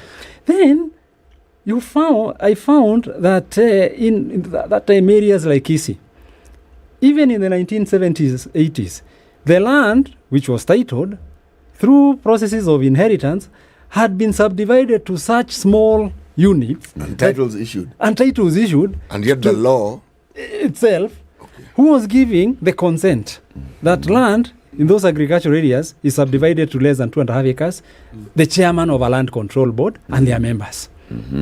Now, the area Kisi, you'll find people were already building houses kwa miti. Kwa sababu huku chini, hakuna mashamba. Even today, you'll find that happening in so many other places. Not necessarily people building houses on top of trees, but subdividing land to less than 2.5 acres. The reason why even then legislation was passed for agricultural land to be at least of that size is so that agriculture, as business could have some meaning. 2.5 acres. If you gave me 2.5 acres today, I can go, if it is in some central parts of Kenya, plant coffee trees, something like 5,000, trees. With 5,000, I can become a good coffee farmer. 5,000. But if you told me to go, I have now had our land subdivided to 1/3 of an acre. If I wanted to plant coffee trees, it can only be like 100, 150 trees. Maybe it's nothing I do. Maybe what I would say about land with us is basically based on what we were influenced in terms of capitalism. We were colonized by the Britons. And that time, they were ruling the world, right? And what it took for them to capture the whole world and become the superpower that time, it was after the agrarian revolution, which was all about land. Then we went to industrialization, where you needed more tracts of land. That's where they could go all the way to Southern America, all that area, and come to all those areas, basically for bigger tracts of land. So when they came here, they introduced us to that kind of capitalism. So when we got into power, we also attracted to adopt that system of capitalism from our own. I don't know whether we were socialists or we were. No, actually, this issue of you pointed out something very important. The part of the country that was associated with an absolute fascination for land was this mountain area here. Yes. Yes. Now, unfortunately, it's no longer the case. It isn't. Yes. Everyone is fascinated. Now it's everywhere. Exactly. No, it's a national occupation. Everyone is. And now you see, now it's connected to power. Yes. Because when you have that tract of land, you are able to control some few things in power because it's pure capitalism. And you see, that's where for me, this whole concept of insincerity comes in. The fact that you claim to own land, and I'm talking about that 1/8, Okoh Murang'a, you're not being honest. You're not being sincere. And it's, if you're not... but to be insincere means you know and you're pretending. Yeah, exactly. But do you actually know? you know, because... They believe that they own the land. Yes. I was going to give the example of a state in the US, Kentucky. I was there like 25 years ago. Their law on land ownership. One, you must own land not measuring less than 50,000 acres. That's a good country. So you said state. Yes. A good state. And, yes. And even when you have a family, for example, at the age 16, they either agree to be employed into this farm, into that land because it's a business, or they go out look for employment elsewhere. And own their own. Right. They own 50,000. Yes. You can go to other states. I mean, it depends now on your interest. But the concept still remains. Land ought to be associated with... There was farming in that state, and historically, that farming was conducted mostly by slaves. Okay? Yes. So, if you are a huge landowner, you also needed many slaves. And it makes sense. Because now a rich man. You are a wealthy man. Incidentally, that state, when it came to slavery, no, it isn't associated with the slavery. Slavery will go to Akina New Orleans, but Kentucky is in central part. It's also the same in Britain, the Midlands. The law relating to land ownership in the Midlands, agricultural areas, when it comes to minimum acreage, it is also not less than 30,000 acres. So it's not only in the US. I have an example relating to this, what we call the Delamere land. I read, a history of, the Delamere family. And even when they came to Africa, way back in the 17th century, because they started their journey from through Somalia, by the way, not through Mombasa. It is in Somalia where they were owning more than 200,000 acres. Then they realized because of the weather climate, after 7-10 years, it wasn't giving them benefits. And that's when they started moving inwards. And they ended up somewhere in Molo. They stayed there for about 30 years and then went down to Naivasha. But the concept still remained. We are here to do business. We want to produce food. Sure. We cannot produce food on 5 acres, 10 acres. When they wanted to introduce the dairy farming, they brought 1,500 cows from India, dairy cows. Only 700 made it to Kenya. The rest died on the way. When the 700 found their way in Naivasha, the Maasai told them, ng'ombe ni wetu, mmefanya vizuri kutuletea. Kwa sababu, like you're saying, the Maasai believed kila kitu yenye it's quadruped ni yao. But they also didn't last another 3 months because that was a new breed. So for another 20 years, they couldn't do, dairy farming. I'm saying it is the concept. For us, we believe kuwa na shamba. It doesn't matter the size. Yeah, it's independent. Hata sasa tunaambiwa housing development. But you see, they did well to do the production, but at the end of the day, they displaced people. Where are those people now? They were massacred.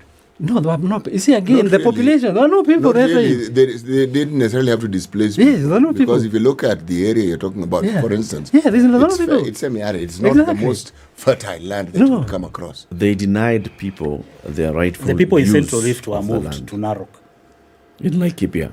Yes. Yes, but Central Rift does that That cover Laikipia Naivasha? or there to Naivasha, that part. Still, the population-wise, remember what was the Kenyan population? Yes, Okay, there that time there was were more few, Kenya. but they were displaced. That's what. That's Only thing is the that point. they were denied use of Of the their own that land. were- Previously, they were using this as Yes. their grazing lands. Yes. They could You come are move absolutely right. one You area see, to the other. using grazing lands, since we've diverted there, let's go there. No good.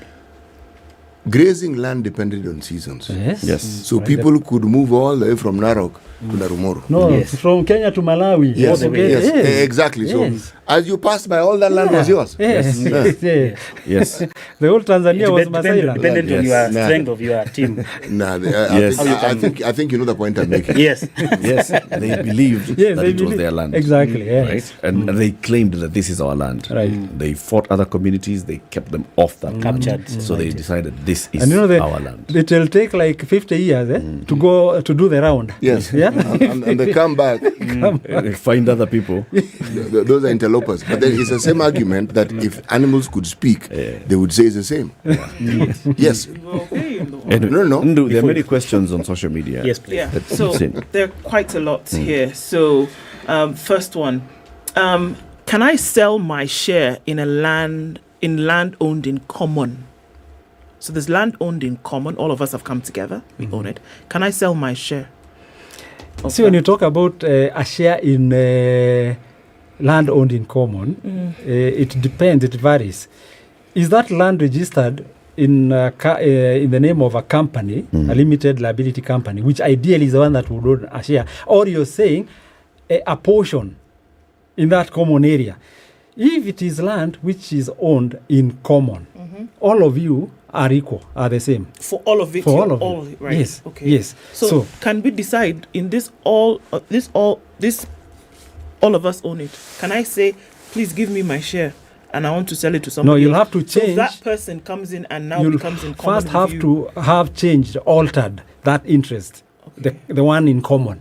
So you go through a process that changes the interest, it not be registered as in common, but in, say, the three of you. Okay. Yeah, in equal shares. So then once it is, the interest is changed, it becomes possible. Otherwise, if you're joined together, you can only do things Together. Yes. I guess the question is that. I mean, when you say you own land together, yes.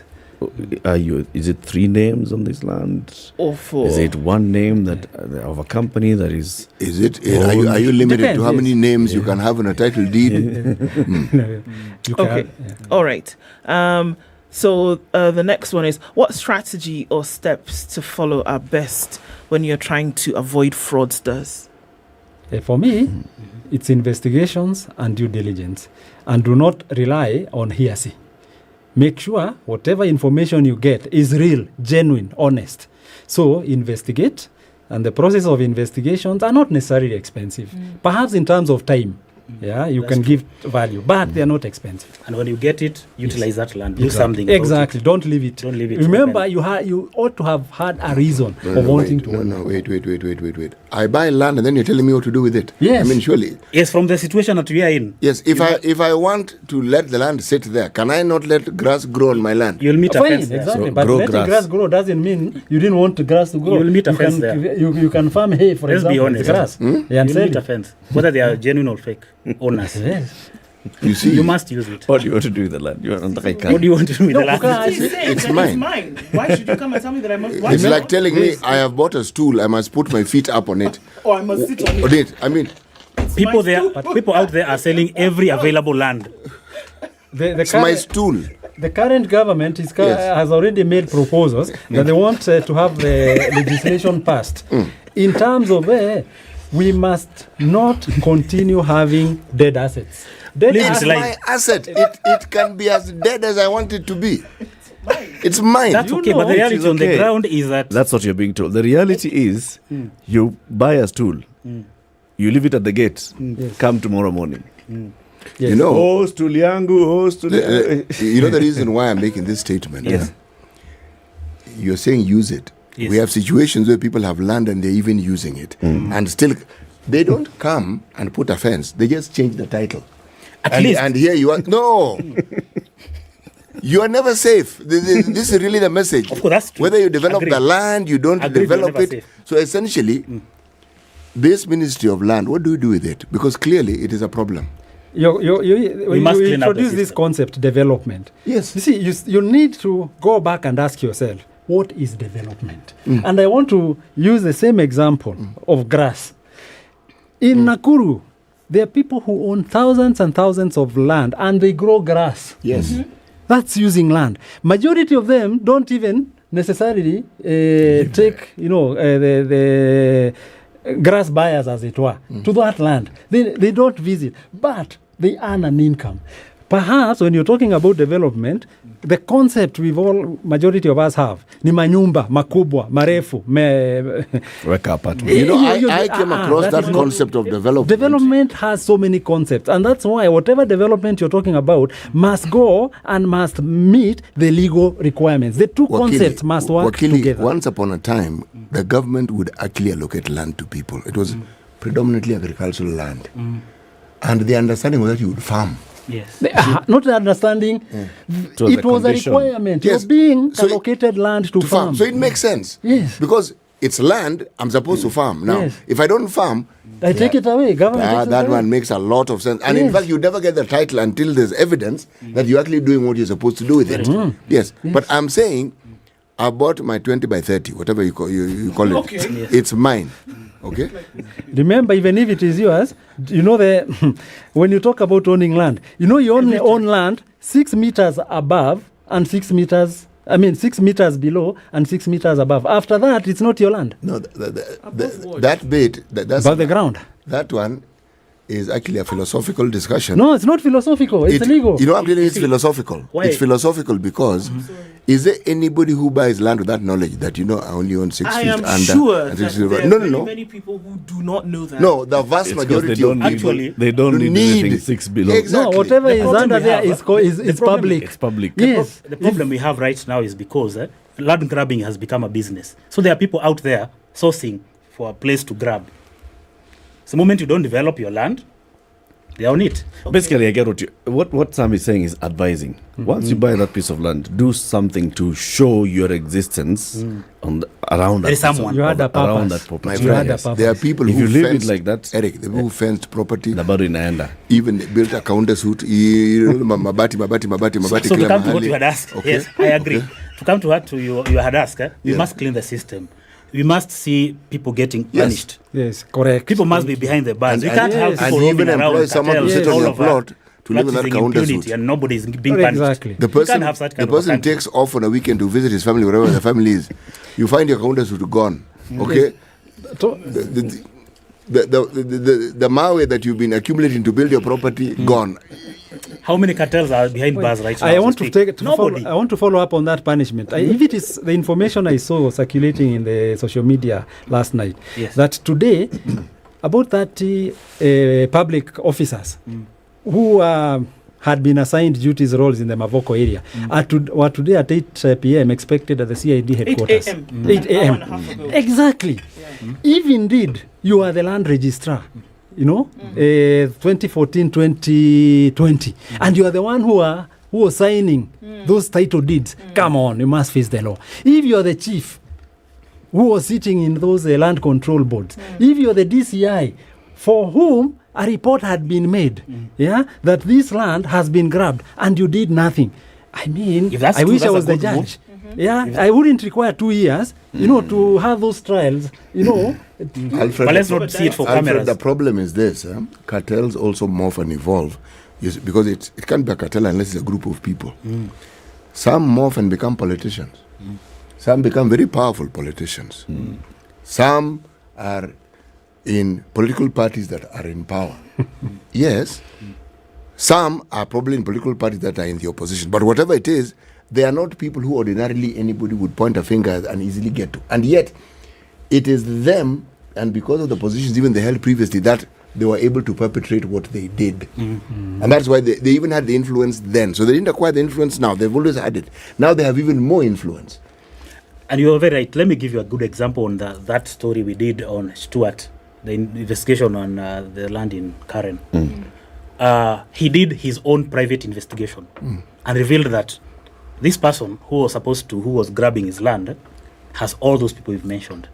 He was communicated with all of them. He was in communication with all of them. He had politicians. He had some guys from DCI. He had some few guys from judiciary. He had some few guys who are even journalists. He wanted to air some stories for it's an elaborate scheme involving very many people. Yes. So what we're talking about is like a disease that is fast spreading and is becoming common, but it's a disease. And what we are seeing is the manifestation of it and the extent to which it has gone. Because by the time you have a situation where a secure system like that Ardhi Sasa can be infiltrated, so I think it takes on the leadership, because you remember in 2002, after the NAC win, you remember the fight against corruption, even people giving back their land. I remember Emmanuel Karisa Maitha giving out his land in Malindi. I don't know who else. It started in a very good way before we reverted to whatever we were doing in our. We actually didn't revert. It was a multiplied reversion, because what came after that was worse than what we had had before. Yes. Much worse. We can still make attempts to necessarily cure this illness, because it's an illness. I agree. And for me, one way, and it's in the simplest of terms, the easiest, is not keeping quiet. When you talk about politicians, for example, politicians, all of us are politicians. Let's not again deny. Politics is what we are talking, what you deal with on each everyday basis. Politics cannot last forever in terms of those in high positions, low positions and all. We have histories, and not just in Kenya, even from the Bible, even history of other countries. You'll find people who are so powerful at one point, and then at another, they are nowhere. When we make decisions not to keep quiet, to take action, we are saying that little small step that I will take will contribute to bringing a bigger solution. When I see something wrong, let me not, for example, fear that so and so, who I will go make a report, will refuse my son, my daughter, to attend another school, another university, or that same person will send the police from the nearby police station to arrest me on trumped-up charges. Come on, let that happen. But at least take that little small action. Let me necessarily not fear that you'll kill me. Because remember, if God wanted you, even as we sit here today, if God said the 5 of you will come together, that's what he will do. So take action. Using the example of the development in Nairobi, how many neighbors today cannot sleep because the house next to them has been demolished and construction is going on at night? Yo kelele ya excavator, but you only complain to your immediate mother, your father, your wife, but you do not take a little small step. Do even a letter to Spice. And I agree with you, because I think we have so many professionals in this country, and what we are lacking is also ethics of duty. Yes. Because you'll find that yes, we understand, we have good heads, but we are using the stomach. We also have good stomachs. Our stomachs are better than our heads. 28 minutes to 10. Let's take this break. We'll pick your calls after this. 0719-012-600. Sam Munia is a journalist and assignment editor with Africa Uncensored. Alfred Ndambiri is an advocate of the High Court of Kenya and an activist in law and development. Back shortly after this break. This is the Situation Room, the only way to start your day.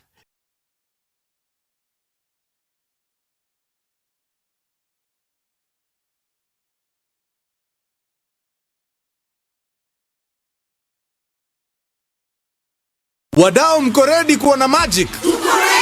Nasema wadau mko ready kuona magic?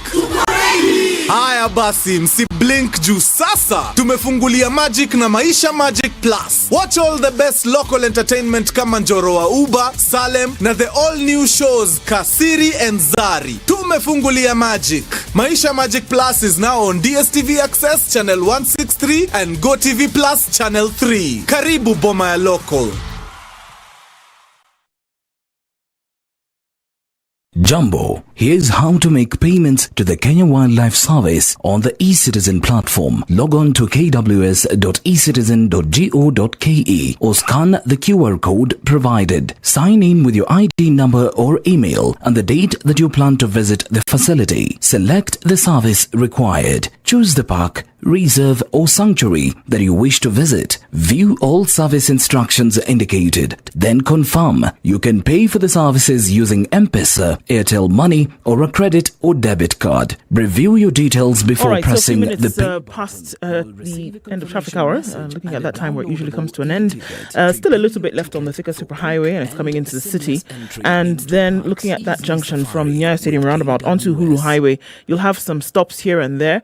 But apart from that, it's been a good day. Good morning. Nothing too crazy or out of the ordinary. We're going to keep an eye on things through the morning and talk to us through the day on SpiceFM KE on X.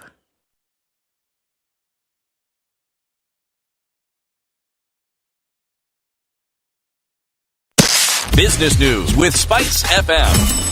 This is the business news. I'm Leah Ubaga. Collection from the Petroleum Development Levy dipped by nearly 1 billion shillings in the year ended June, pointing to the depressed consumption of super petrol and diesel. Official data from the Ministry of Energy and Petroleum shows that Kenya Revenue Authority collected 25.2 billion shillings from the levy in the year ended June, and 904.5 million shillings dropped from 26.1 billion shillings raised the previous year. The drop points to a fall in consumption of super petrol and diesel in the wake of costly fuel, with a litre of super petrol increasing by 2 shillings to 179.30 from March, while that of diesel rose by 8 shillings to 168.40 in the monthly cycle that started on May 14th.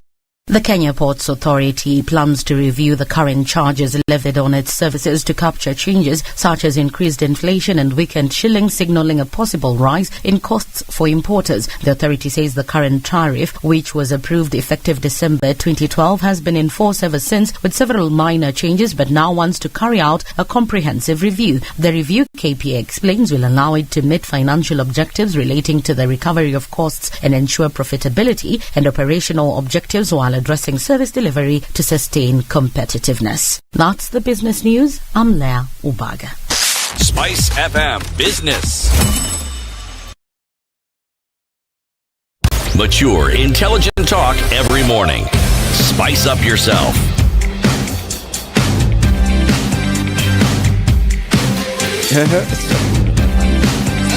Mornings. What is it? I'm tired. I'm trying to understand.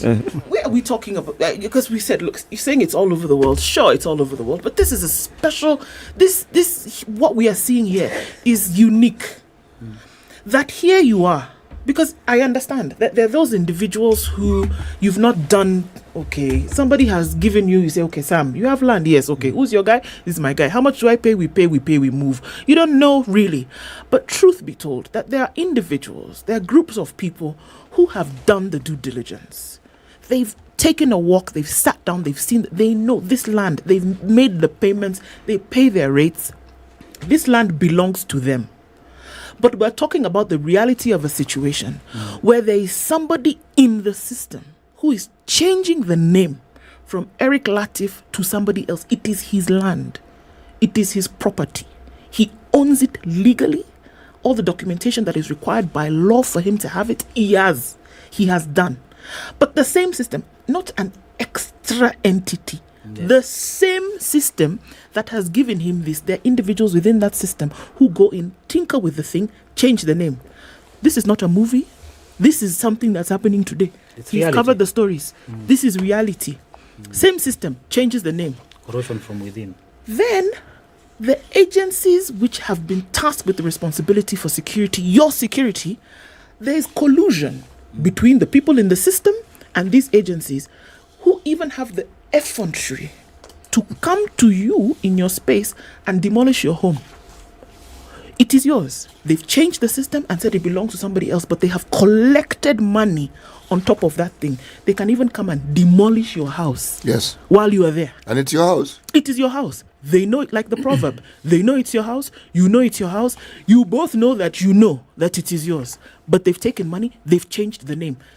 And then you are saying that we should make noise and go to the security agency. Who are you reporting to? So they were compromised. No. And that's why I'm saying that this system, this one, is particularly unique. Let me put it this way. Just like we have this concept of a government, the same way you're introducing, or rather we are discussing the issue of a system. In my view, it is best when you do not agree to deal with systems. You deal with individuals. Same, a government is me and you. And remember, that's why we, again, make the biggest of errors. We believe a government is somebody else. It's those guys. It's those guys. Government ni mimi na wewe. To that extent, if that concept or that idea materializes in you, you will not be talking of systems. You will be saying, I saw this officer, police officer, si lazima abebe ile badge na iko na jina yake. If I'm to take action, it is against that person. Yeye ndio atajibu maswali. Wewe si ulikuweko. Siku hizi tuko mpaka na picha. Our legal system has even allowed us, for example, to use photos as evidence. If I took a photo showing, that tag, that this is the officer who led, a group of 50 others, the action will be against that officer. So, trying to move away again from this belief that always, you can hide in the term system, cartels, government, hapana. If we can badilisha that pole, identify individuals. Lawyers, specifically, I keep insisting, when you're taking action against an agency, do also investigations to know who was the officer by name in charge at that particular Cartels have time. lawyers.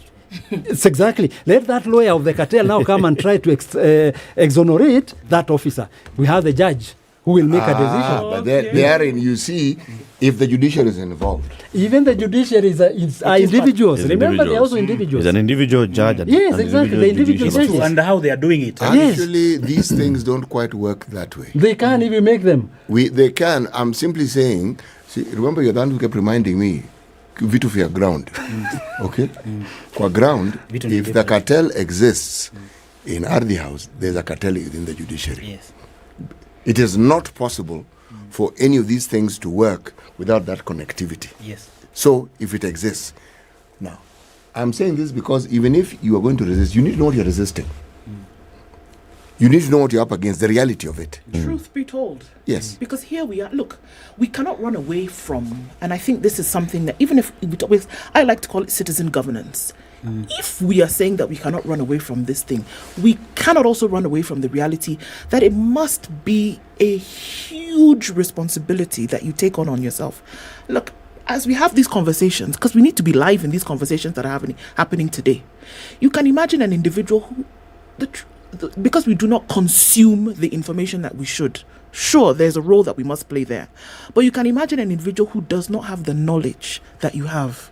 The house that they have put up, this is an example, a house that they have put up, believing that the transactions that they have done over the years are solid, right?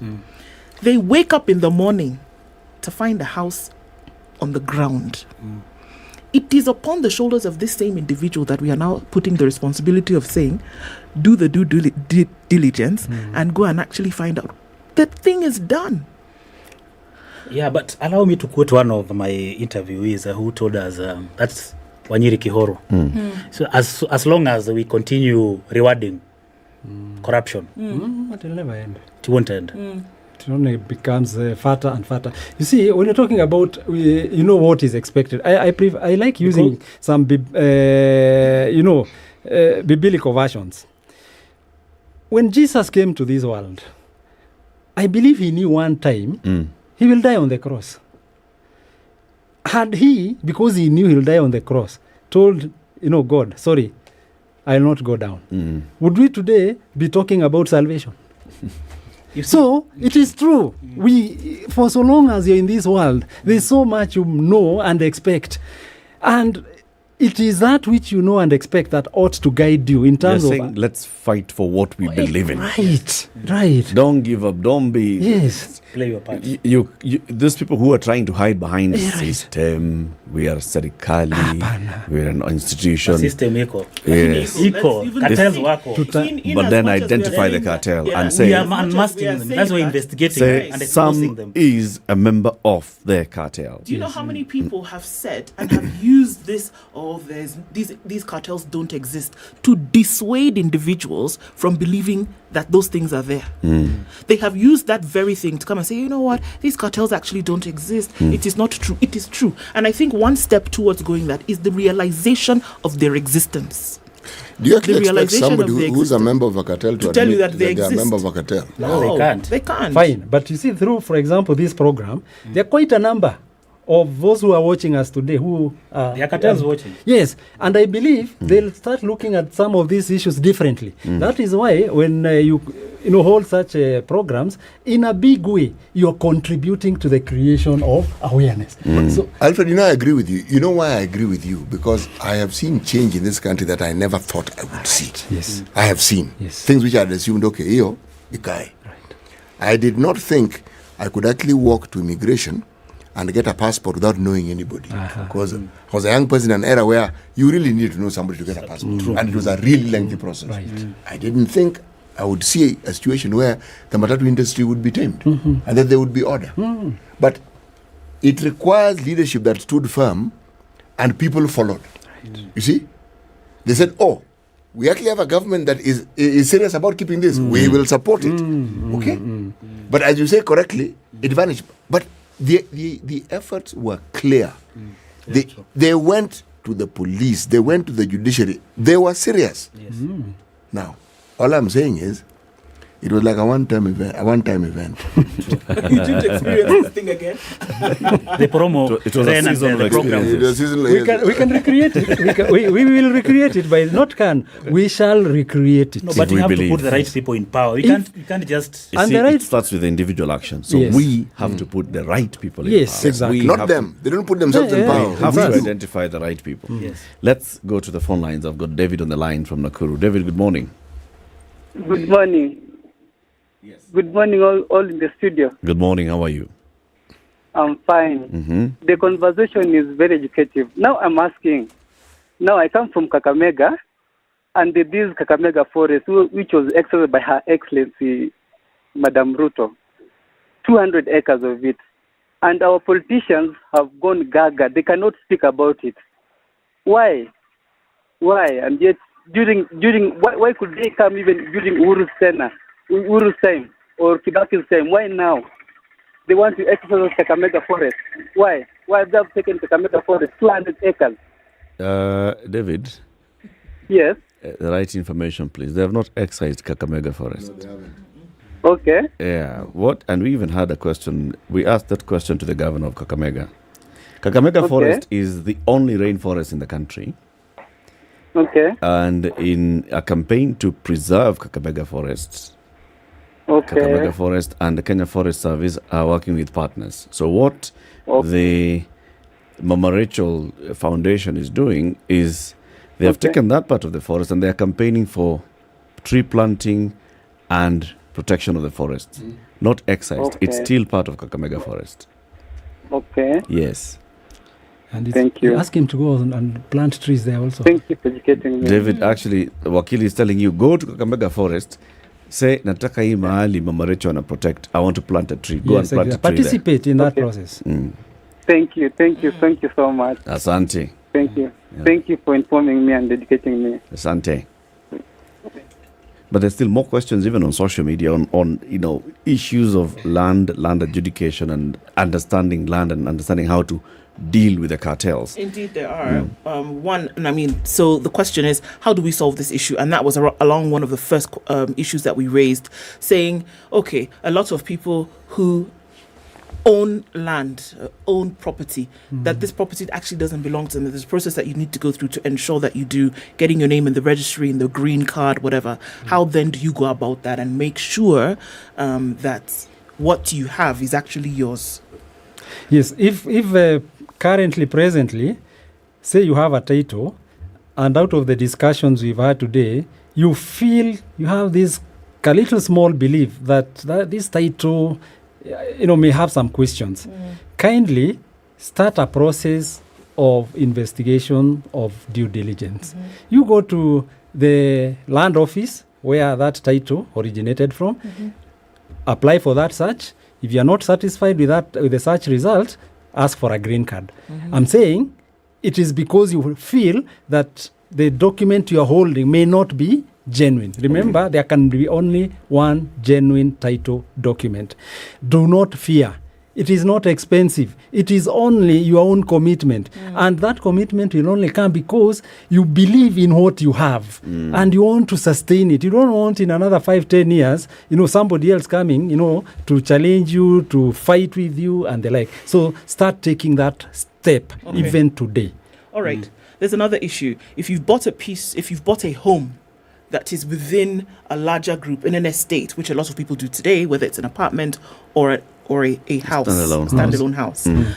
How can you ensure that piece of property is actually yours and that you get the proper documentation for it? Same process. Okay.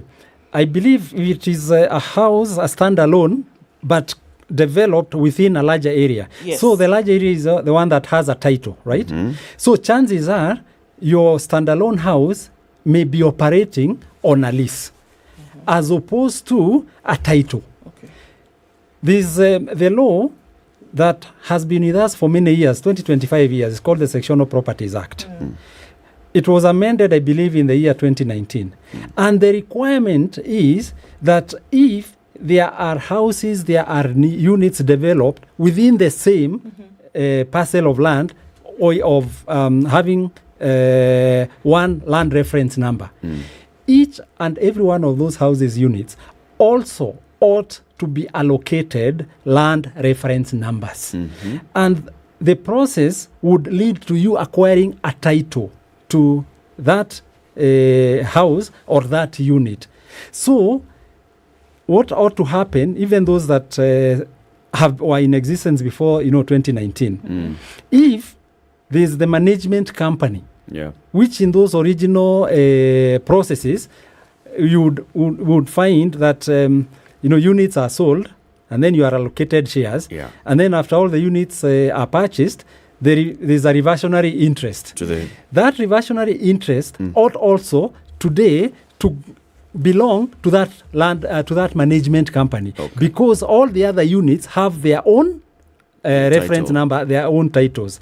So what is supposed to be happening is that when an architect is given instructions, to draw a plan of apartments, that architect's, instructions only ought to come to an end after establishing that all the units that he has drawn have their unit land reference numbers.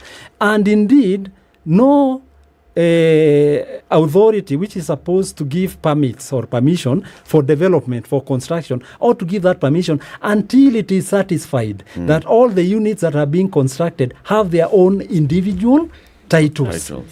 Is one of the requirements. And therefore, the person asking that question, please go back to what you have. Is it a share that is indicating... Is it a lease? One, start with a share that is indicating that you own that unit. Is it a lease?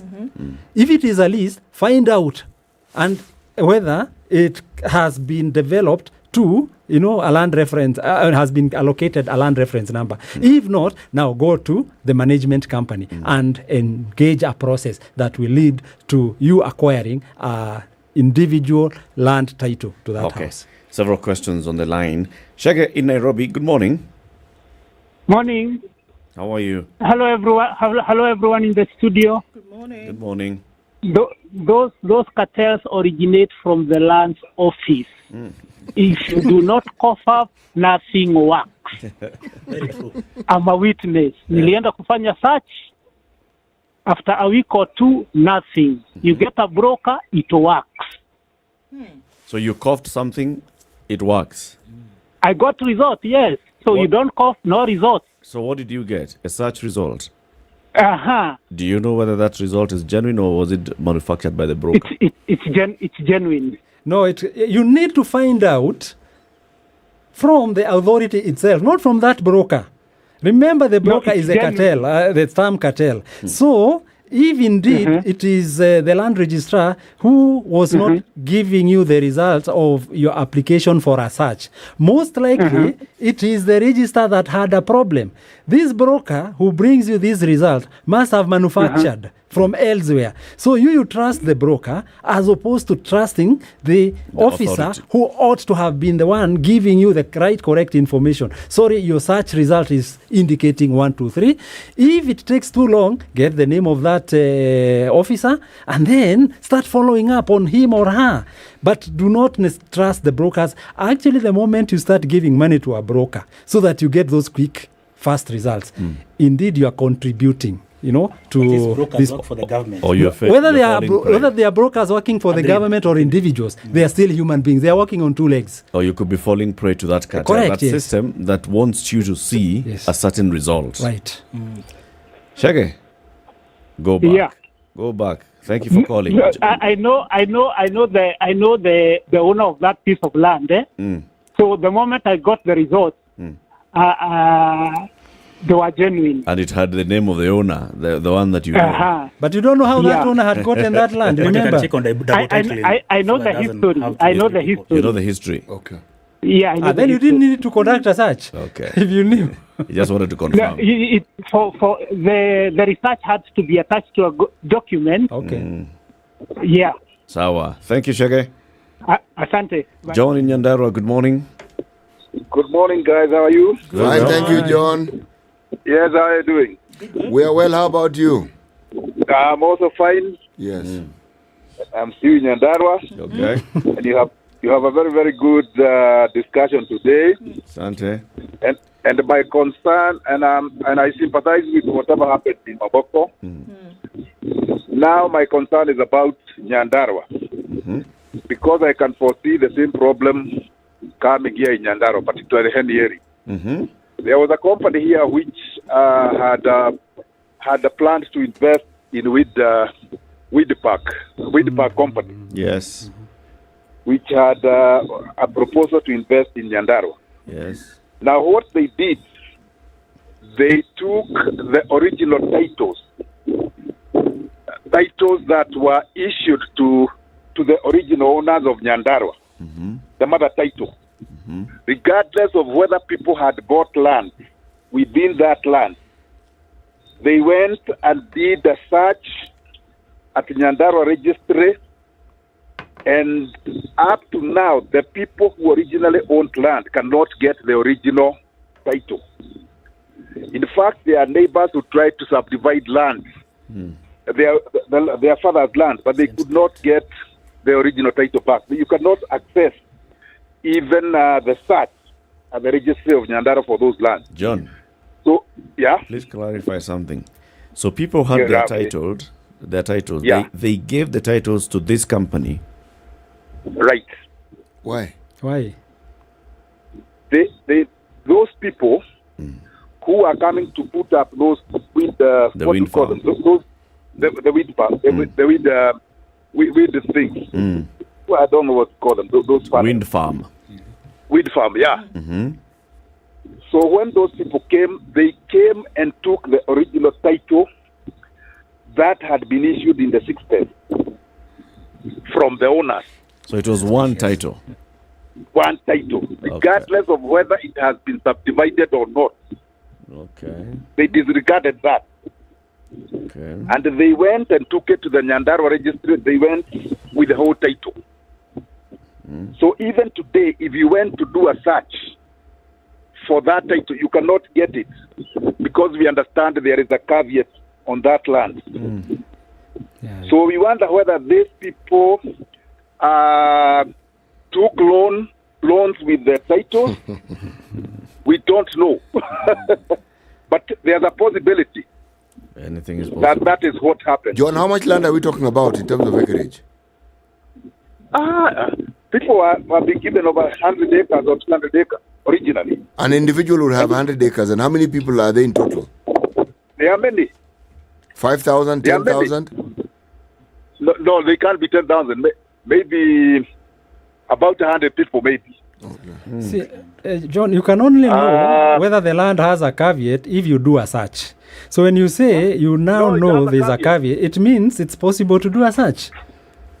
People have done the searches, but yes. they found out that the land has a caveat. Exactly. Now, from that caveat, you'll follow up and know who has placed it and the purpose. It is the wind park company. Correct. Then take action against the wind park. Actually, your process is not difficult. You already have, the route to follow. What about if they carried the loan with they took the loan with those lands? No, find out. A caveat is not necessarily actually to deal with a loan. No, caveat is an order that stops further dealings. Yeah, it's not anything to do with the loans. It has nothing to do with the loan. No, it has nothing to do with obtaining loans using the land as security. Thank you, John. But I want. Thank you. Okay. Thank you for coming to the end of the show. Asante sana. We've also been having Ali from Garissa on the line. Ali, we are on to the final minute, so you'll not even be able to ask your question. But let's say hello to you. Hello, Ali. Hello, Mr. How are you? Salama sana. Wewe tutadili na wewe siku ingine. Time imeisha. But thank you very much for calling and listening in today. Thank you. Asante. Gentlemen, thank you very much for joining us today. Wakili Alfred Dambiri, activist in law and development, and journalist Sam Munir, who is with the Africa Uncensored. Thank you very much for these 2 hours and all the enlightening conversation. Thank you very much. It's been an honor. And thank you for tuning in to Kenya's biggest conversation and for your participation. We'll be back tomorrow morning, God willing, Thursday, the 19th of October, 2023. Do have yourselves a lovely day today. El Nino could be here. El Nino is here. But take care, people. Good morning, 10 a.m. Thank you.